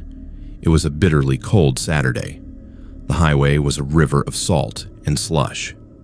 Around midnight, the lobby door banged open, and a woman hurried in, dragging a teenage girl behind her. Both had that raw look of people who had been crying for hours and were now held together by nothing but adrenaline. "Excuse me," the woman said, breath fogging in the air. "My brother stayed here last week. We think this was his last stop before he went missing." I straightened. "I'm sorry. What is his name?" She gave it. I knew it before she finished speaking. I remembered his face from a few nights back. Nervous laugh. Corporate badge. Room 7. I tried to keep my voice even. "Let me check our system." The booking software showed exactly what I expected, and nothing I wanted to see. One night. Company rate. Paid in cash envelope. No forwarding address. No checkout time. Just a status change from occupied to corporate hold at 4 in the morning. "We filed a police report," the woman said, wringing her hands. "His phone last pinged near here," they said. "We called everyone else on his route. This is the only place that confirmed he checked in. Did you see him leave?" I thought of the lot camera, of how he had walked into room 7 and never appeared again. "Our records do not show more than that one night," I said carefully. "I can print the invoice for you. Sometimes banks can trace where the cash came from, if it was an ATM." She nodded numbly. The girl beside her stared at the key rack, eyes red, jaw tight. "Can we see the room?" she asked abruptly. "Please. Maybe he left something. A note. Anything." For a second, I started to say no, the words "company policy" rising automatically to my tongue. Then something mean and tired in me snapped. I was sick of the closed doors and grayed out blocks on the screen, sick of feeling like an accomplice to something I did not understand. "Give me a minute," I said. "I'll have to check with my manager." I ducked into the back office and called Fenton. It rang longer than usual. "What?" he answered, voice groggy. I explained, keeping it factual. Missing person. Family. Room 7. I did not mention the cameras. There was a long pause. "Tell them we do not have access to that room today," he said finally. "Corporate has it sealed until their next check-in." "That could be weeks," I protested. "They are looking for their brother. We could just... Callum." His tone sharpened. "We are not getting between a paying client and their security procedures. Give them the invoice. Suggest they contact the company directly. That is it. You understand?" Something rustled near the phone on his end. A softer voice, someone else awake in his house, murmured a question. He covered the receiver, answered, then came back on. "And do not go in. There yourself," he added. "That is what the note on your orientation paper meant. Certain rooms are out of your scope. You want to keep this job. You respect that." He hung up. I stood there in the humming silence of the back office, the motel's boiler cycling on and off in the walls, and felt a thin line of cold run down my spine. When I went back out, the woman's face told her everything she needed to know before I opened my mouth. "They will not let you," I said softly. "It is under another booking right now. I'm sorry." She laughed once, a sharp, ugly sound, then covered her mouth. The girl glared straight at me. "He did not just disappear," she said. "People do not just vanish between one stop and the next." I did not answer. I printed the invoice, slid it across the counter, watched their hopes shrink to a scrap of paper. After they left, I waited until the lobby was empty, then pulled up the lot camera feed from the night her brother stayed. I watched him arrive again, pull into the same spot, grab his bag, walk toward room 7. Mid-stride, the image glitched. For half a second, the figure on the screen stretched, like a bad compression artifact. His legs elongated, his torso thinned, his head blurred. The timestamp froze. Then the picture snapped back. The frame where he should have opened the door and gone in was a smear of static. After that, the hallway was empty. I rewound, played it again. The same glitch, the same impossible distortion. Every other guess that night appeared clear. Only that segment, that few seconds between the truck and the door, broke. That was when I stopped thinking of room 7 as just a room. I lasted another month. In that time, 3 more company guys came and went, their names appearing in the system, then shifting to corporate hold with no visible exit. The housekeepers kept skipping certain days. The envelopes kept coming on time. And every now and then, late in the shift when the highway was quiet and the fluorescent lights buzzed a little too loud, the line on the in-house board that said room 7 occupied would flicker like it was trying to decide between yes and no. I quit on a Wednesday. I told Fenton my dad's health had gotten worse, that I needed a job with more daylight hours. He frowned at the short notice, then shrugged. "You lasted longer than most," he said. "Nights are not for everyone." On my last shift, just before dawn, I walked the exterior corridor with the excuse of checking for ice. I paused outside 7. The door looked like any other. Same paint, same dent near the handle from where someone had once slammed it with a suitcase. There was a faint hum behind it. Not a TV, not snoring. Something lower, electrical, like a refrigerator or a server rack might make. Something that did not fit the cheap furniture and thin walls I knew were inside. I did not put my ear to it. I did not knock. I went back to the lobby, turned in my key, and watched the sun crawl up over the flat horizon as I drove home. Now, when I pass the Prairie View, on my way to the newer motel where I work days, the sign still buzzes VAC NCY. The lot fills and empties with the usual mix of trucks and compacts. Room 7's curtain never seems to move. Sometimes on slow afternoons, a thought sneaks in I cannot shake. Those men's families probably think they vanished on some back road or remote job site. They picture snowstorms or equipment failures. They do not picture a forgettable little motel by a highway, a specific door in a row of 20, and a clerk who watched them walk into a room the world pretends does not exist once the contract is signed and the envelope hits the safe. And I wonder how many other small towns have a room 7 of their own, quietly occupied on paper forever, while no one ever sees who, if anyone, comes back out. The agency sent me to the house on Fairview Street with exactly 3 pieces of information: a client name, an address, and the phrase, "limited mobility, needs assistance with medication schedule." That was standard. Most of my home care visits were variations on the same theme: older men and women living alone, too proud or too poor to move into assisted living, hanging on to independence one pill organizer at a time. What was not standard was the smell when I walked in. Not the usual smells. Not the soft decay of unwashed laundry or the faint chemical trace of old people trying to mask incontinence. This was different. Antiseptic, sharp, industrial. The kind of clean that felt aggressive, like someone had scrubbed every surface with bleach and then done it again just to be sure. The client, who insisted I call him by his first name only, met me at the door wearing a button-down shirt ironed to knife edges and slippers that looked brand new. He was somewhere in his 70s, thin and pale with hands that shook slightly when he signed the intake forms. The house behind him was dim, every curtain drawn, every blind closed. "No natural light?" I asked, trying to sound pleasant. "Hurts my eyes," he said without elaborating. "Come in, I will show you the schedule." The interior matched the smell. Everything gleamed. The floors were polished to a mirror shine. The baseboards looked recently painted. There were no pictures on the walls, no knickknacks on the shelves, just furniture arranged with mathematical precision and a faint hum I could not place, like something electronic running in another room. He led me to the kitchen, where 7 pill organizers sat lined up on the counter, labeled by day of the week. Beside them was a binder full of laminated pages, each one listing medication names, dosages, and exact times down to the minute. "Morning doses at 7:30, he said, tapping the first page. "Afternoon at 1, evening at 6:15. Do not deviate. My conditions are particular." I glanced at the list.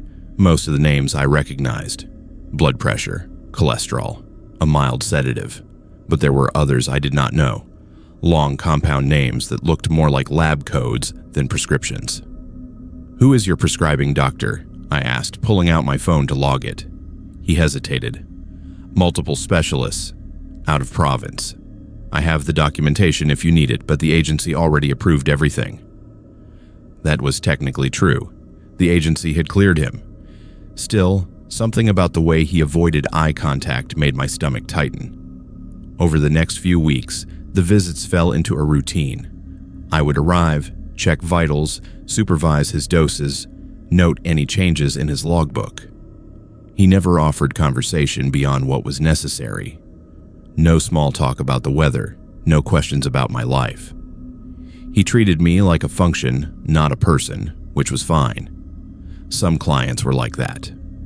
What bothered me were the things I started noticing. There were no mirrors. Not in the bathroom, not in the hallway, not even a reflective surface on the microwave or stove. Where mirrors would normally hang, there were blank spaces, sometimes with faint outlines where frames had been removed. I caught myself checking my reflection in the dark window once, out of habit, and realized every pane of glass had been covered on the inside with blackout film. "Migraines," he said when he caught me staring. "Light sensitivity. Reflections trigger them."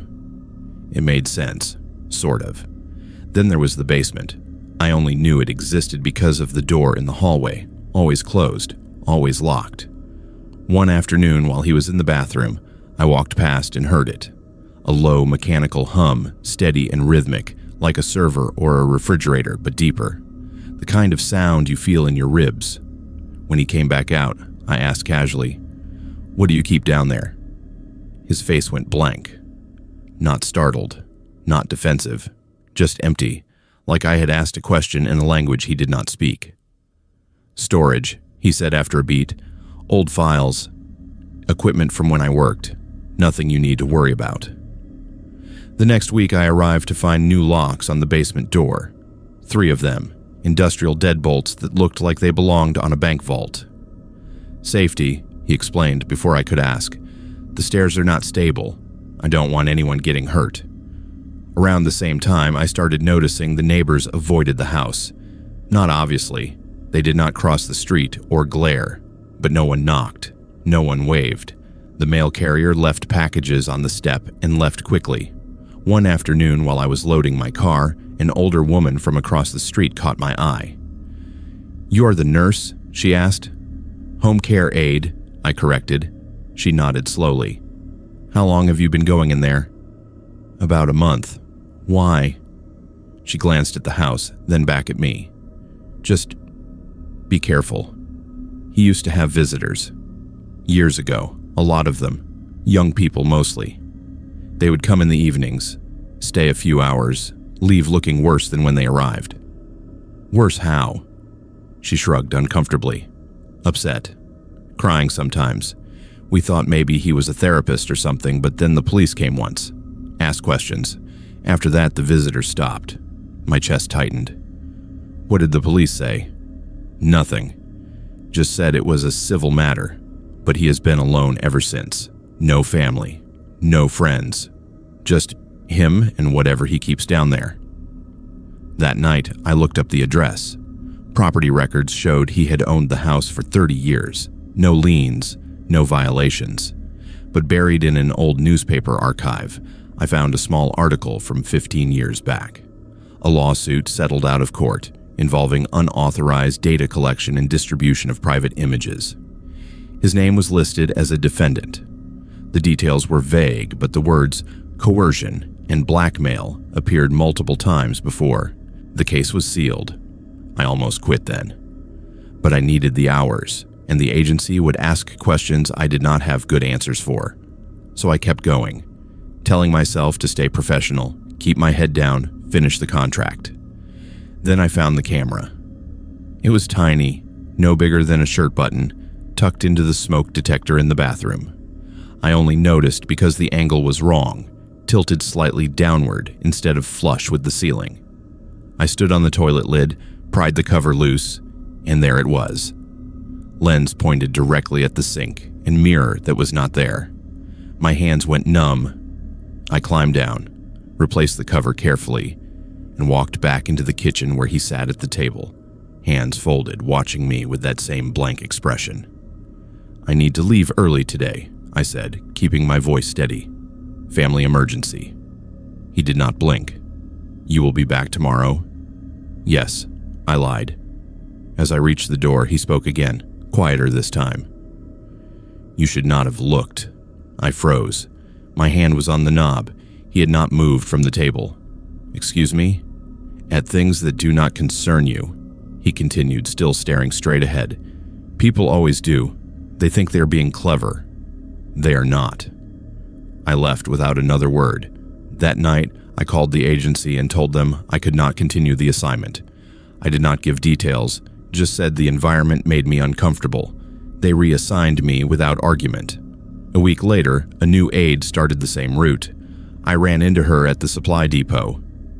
"How is Fairview Street?" I asked, trying to sound casual. She frowned. "The old guy. Weird but harmless. Why?" "Just curious. Did you notice anything strange?" She shrugged. "He does not like light, keeps everything locked up tight, but he tips well and does not talk much, so I am not complaining." I wanted to warn her about the camera, about the basement, about the neighbors and the old lawsuit. But I also knew how it would sound. Paranoid, overreacting.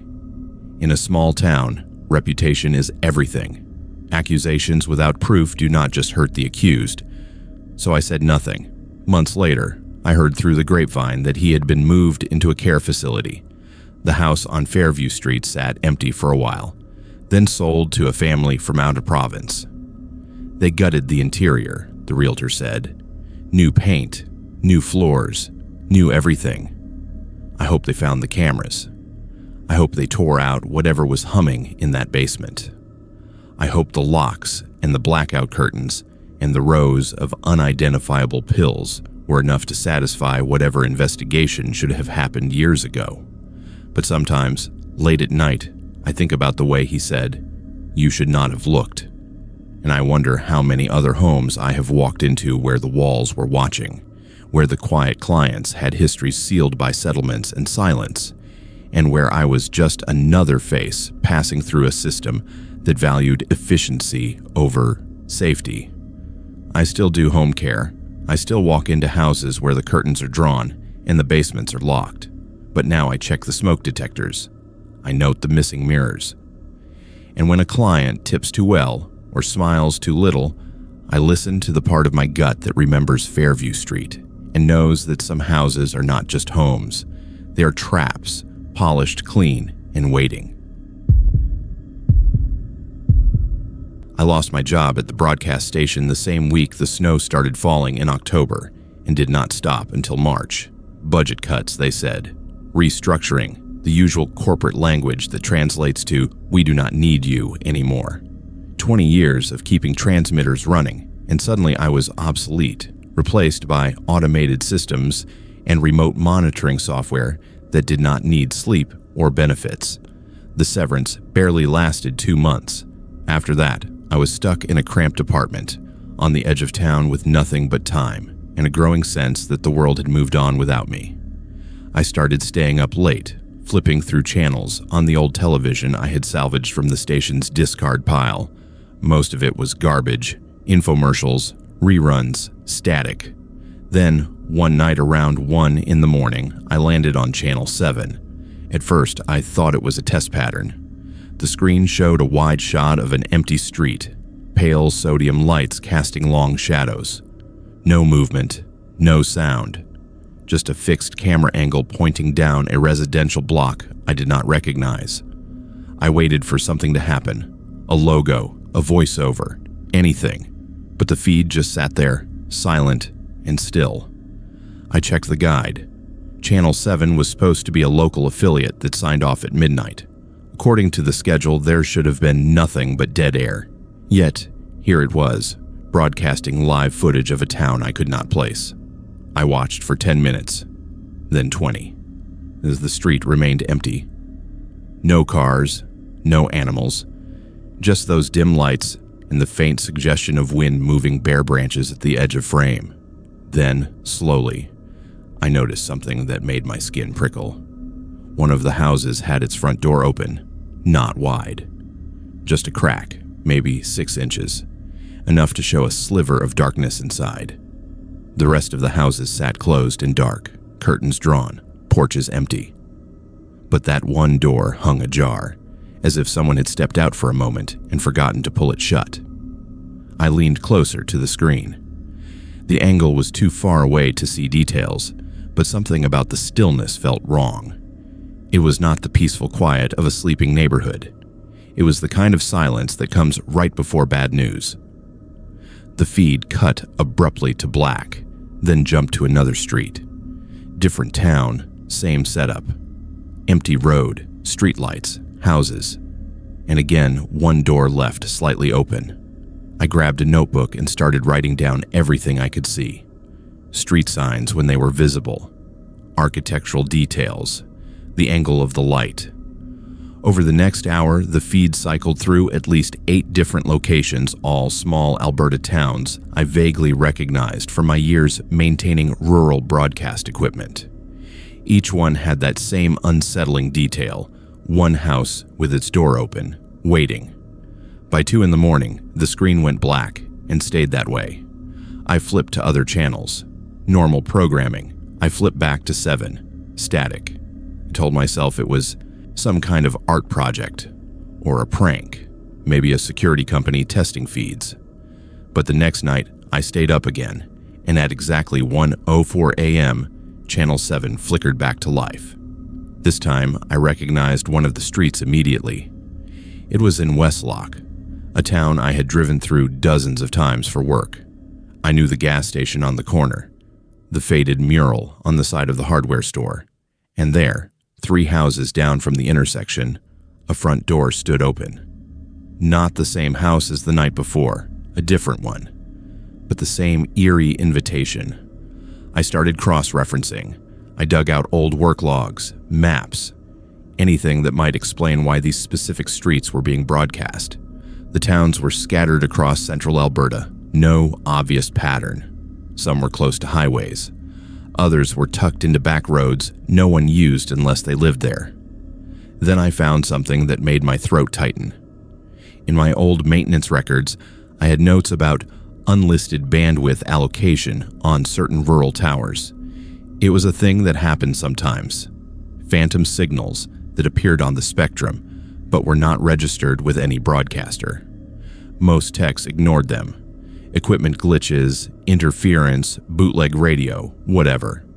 I had flagged a few over the years and sent reports up the chain. Nothing ever came of it. But the tower locations matched the towns I was seeing on Channel 7. I pulled up the archived logs. Each tower had brief periods, always after midnight, where a low-frequency data stream would activate and run for 30 to 40 minutes before shutting down. No one claimed responsibility. No one investigated. It was just one of those weird quirks of rural infrastructure that fell through the cracks. Except now I was watching the result. Someone, or something, had been using those towers to transmit live surveillance feeds of small town streets. And they had been doing it for years. The next night, I brought a camcorder and recorded the broadcast. I wanted proof, something I could take to someone who might care. The feed cycled through the usual rotation, empty streets, open doors. Then it stopped on a shot that made me drop the remote. It was my street, not similar, not close. My exact street, complete with the pothole near the curb that the city had been ignoring for 3 years, and the broken basketball hoop 2 houses down. The camera angle was high, like it was mounted on a pole or roof, looking down the block toward my building. And there, 4th door from the left, was my apartment. The front door hung open, just a crack, the same way all the others had. I was sitting inside with every lock engaged. I stood up slowly, heart hammering, and walked to my door. I checked the deadbolt. Locked. I checked the chain. Latched. I opened the door just enough to look outside. The hallway was empty. The exterior door at the end of the corridor was closed. Everything was normal. I went back to the television. On screen, my diode was still open. The feed lingered there longer than the others, almost a full minute. Then it cut to black. I did not sleep that night. I sat in the dark with my back to the wall, staring at the door, waiting for something I could not name. When dawn finally came, I grabbed my coat and drove to the closest town I had seen on the feed. It took me an hour to find the right street. In daylight, it looked normal. Quiet houses, a few cars and driveways, someone shoveling their walk. I parked and walked slowly down the block, counting doors, until I found the one that had been open on screen. The house looked ordinary. A small bungalow, beige siding, a mailbox that said Anderson. No signs of disturbance, no police tape, nothing. I knocked, no answer. I tried again, still nothing. An older man, raking leaves across the street, called over. They moved out last month. Place has been empty since. Do you know why they left? I asked. He shrugged. Heard the husband got a job offer somewhere east. Happened fast. 1 week they were here, the next the truck was packed. Did anything strange happen before they left? He gave me a long look, the kind that said he was deciding whether I was worth his time. You a reporter or something? Just curious. He leaned on his rake. They had trouble with someone watching the place, filed a complaint with the RCMP, said someone kept leaving their door open at night even after they locked it. Police thought it was kids messing around. Then one morning, they found footprints inside, in the hallway, leading from the door to the bedroom and back out. My stomach dropped. What kind of footprints? Barefoot, he said. Small, like a kid. But the weird thing was, there were no prints in the snow outside, just inside, on their carpet. I thanked him and left quickly, my hands shaking as I drove back home. That night, I did not turn on the television. I covered it with a blanket and shoved it into the closet. I told myself I was done. Whatever Channel 7 was, whoever was behind it, I did not want to know anymore. But at 1:04 a.m., I heard it. A faint hum, muffled by the closet door. The television had turned on by itself. I sat frozen in bed, listening to the static hiss and pop. Then, very faintly, I heard the sound of wind through the speakers, the ambient noise of an empty street at night. I did not open the closet. I did not check the feed. I lay there, staring at the ceiling, until the hum stopped on its own around 2. The next morning, I packed everything I owned into my car and left town. No forwarding address, no goodbyes.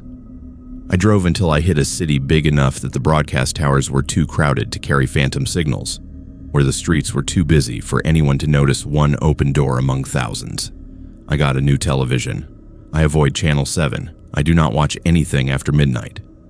But sometimes, late at night, when the world goes quiet and I am alone, I think about all those open doors, about houses where people used to live, where one morning they woke to find footprints they could not explain and decided very quickly that staying was not worth the risk.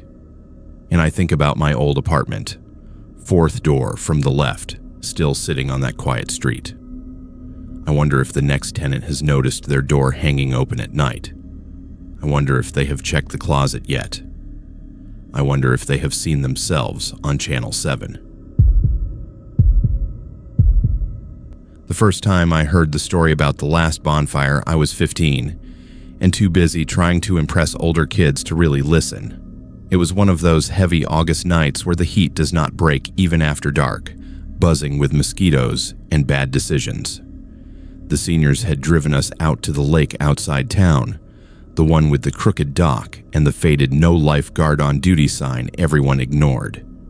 Someone dragged driftwood into a pile, someone else doused it with gas, and within minutes, a pillar of flame roared up, painting our faces orange. "Rule is," my friend said, leaning close so the boys could hear, "if you stay until the very last ember dies, you see who does not belong." One of the guys laughed. "Belong to what?" "To us," she said. "To town. To being alive." We all laughed with him, because that is what you do when you are 15 and trying to prove you are not scared. But later that night, when the fire burned down to coals and I watched shadows move at the edge of the trees, the words lodged somewhere under my ribs and stayed. 10 years later, I came back. I'd not meant to. Life pulled me away after graduation. College, a job in the city, an apartment with thin walls and neighbors who did not know my name. I told myself I had outgrown our small Alberta town with its gossip and glass-fronted shops and the same arguments looping at the bar every Friday.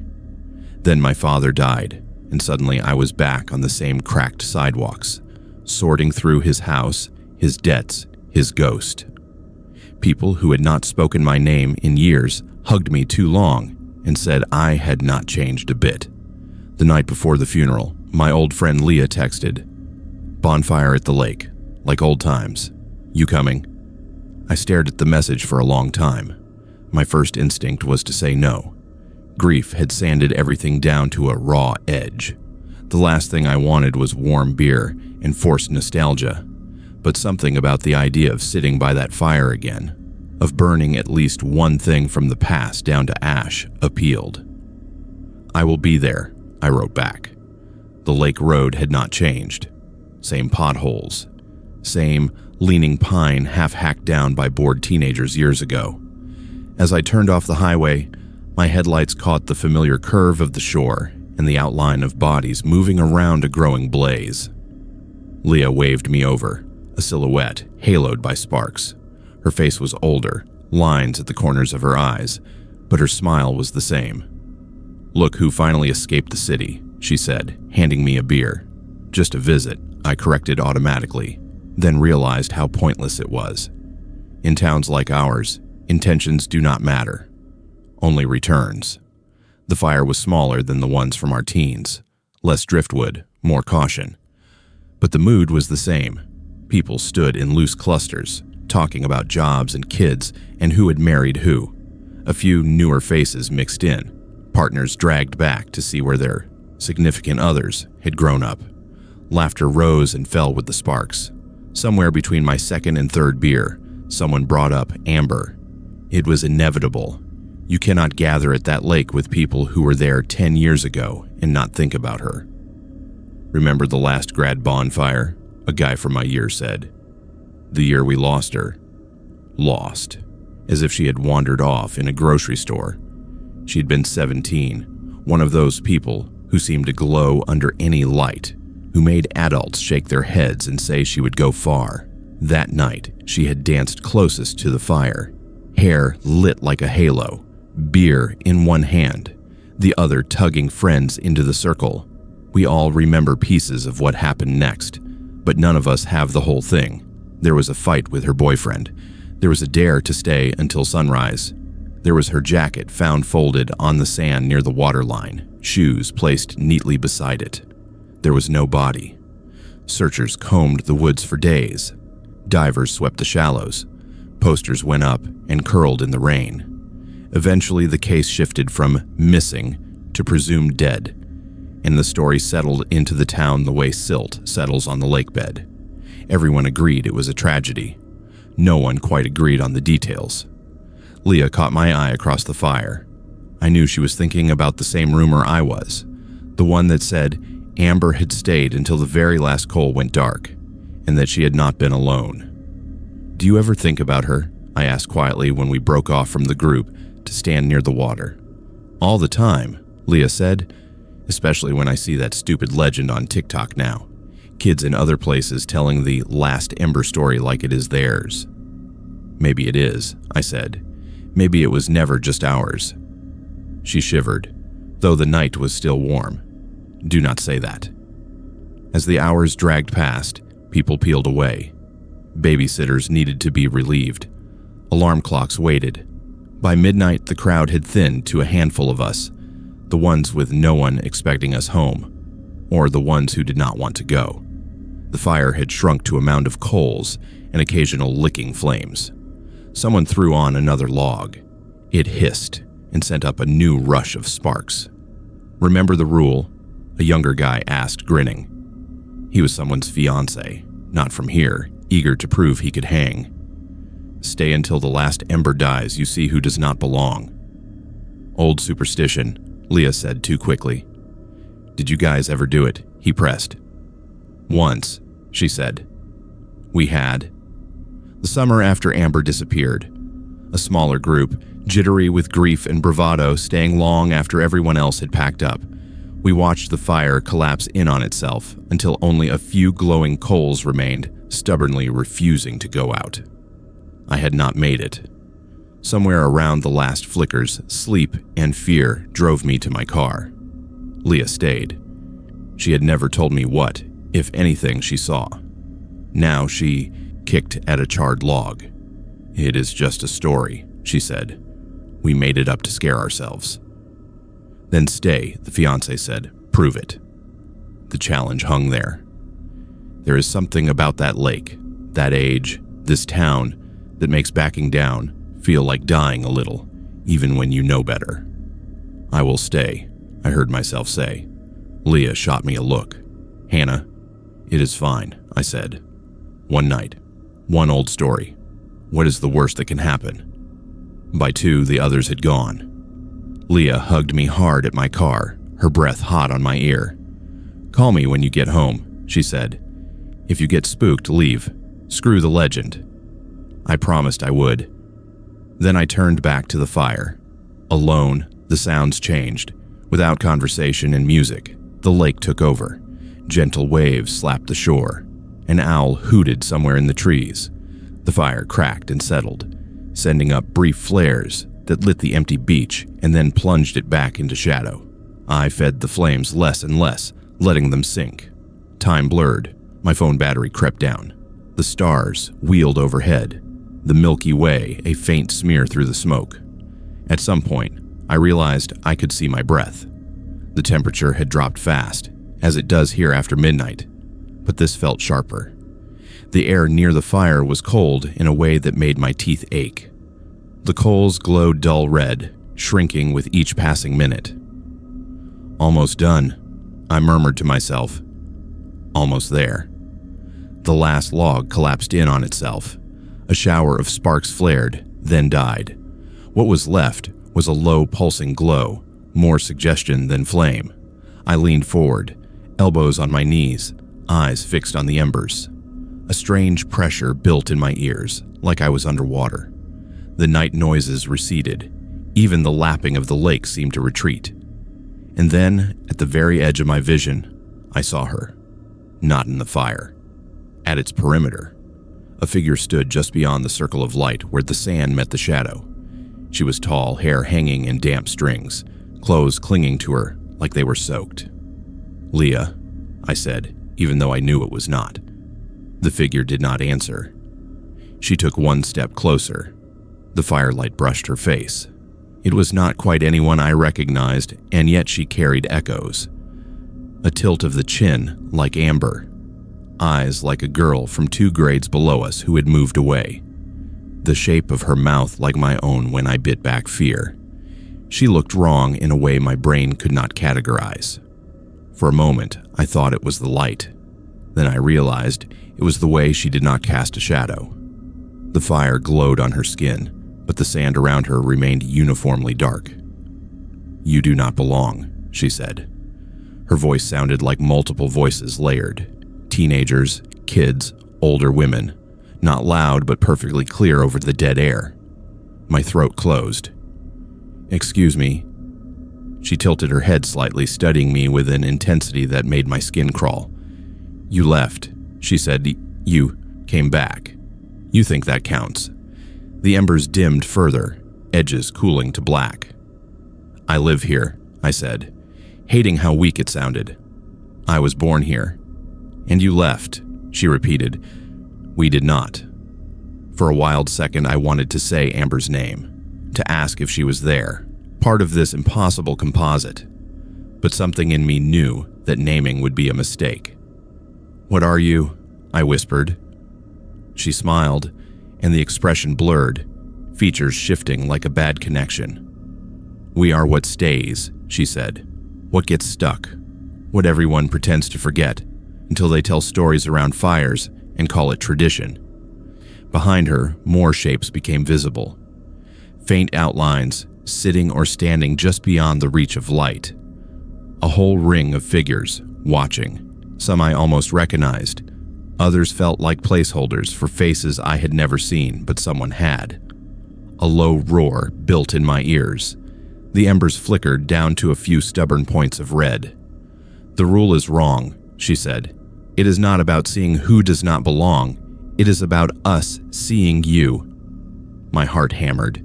I could not make my legs move. "You are not supposed to stay," she continued. "You are supposed to leave when you can. Take your chances, forget. That is how the town breathes. Those who stay too long, feed it." The last ember flared bright, then winked out. The world plunged into darkness. For a moment there was nothing. No figures, no shore. Just the sound of my own ragged breathing and the lake, suddenly louder, churning as if whipped by an unseen wind. I fumbled my phone out, thumb mashing at the flashlight icon. The beam pierced the dark, shaky and narrow. The beach was empty. No footprints but mine in the sand. No ring of shadowed watchers. The fire pit was a heap of gray ash. My whole body trembled. I grabbed my bag, half ran up the path, tripped once on a route I had stepped over 1,000 times as a teenager. My car's beeps echoed too loud as I unlocked it, hands clumsy on the keys. I did not look in the rear-view mirror until I hit the highway. When I did, the lake was already out of sight, hidden behind trees and distance. At home, I called Leah like I had promised. She answered on the second ring, voice thick with sleep. "You made it?" she asked. I stayed, I said, until the end. See anyone? She asked, light joking tone not quite hiding something else. I hesitated, then softly, yes. Silence stretched on the line. Me too, she said finally. 10 years ago. We never talked about it again. I left town for good after the funeral. Took a job in another province, changed numbers, sent forwarding addresses only to people who needed them. On paper, I'm gone. But sometimes, when I scroll through social media and see pictures from bonfires back home, new kids, new flames, the same crooked dock, I zoom in on the edges. Every time, in at least one photo, there is someone standing just outside the circle of light. They never tag that person. No one comments on them.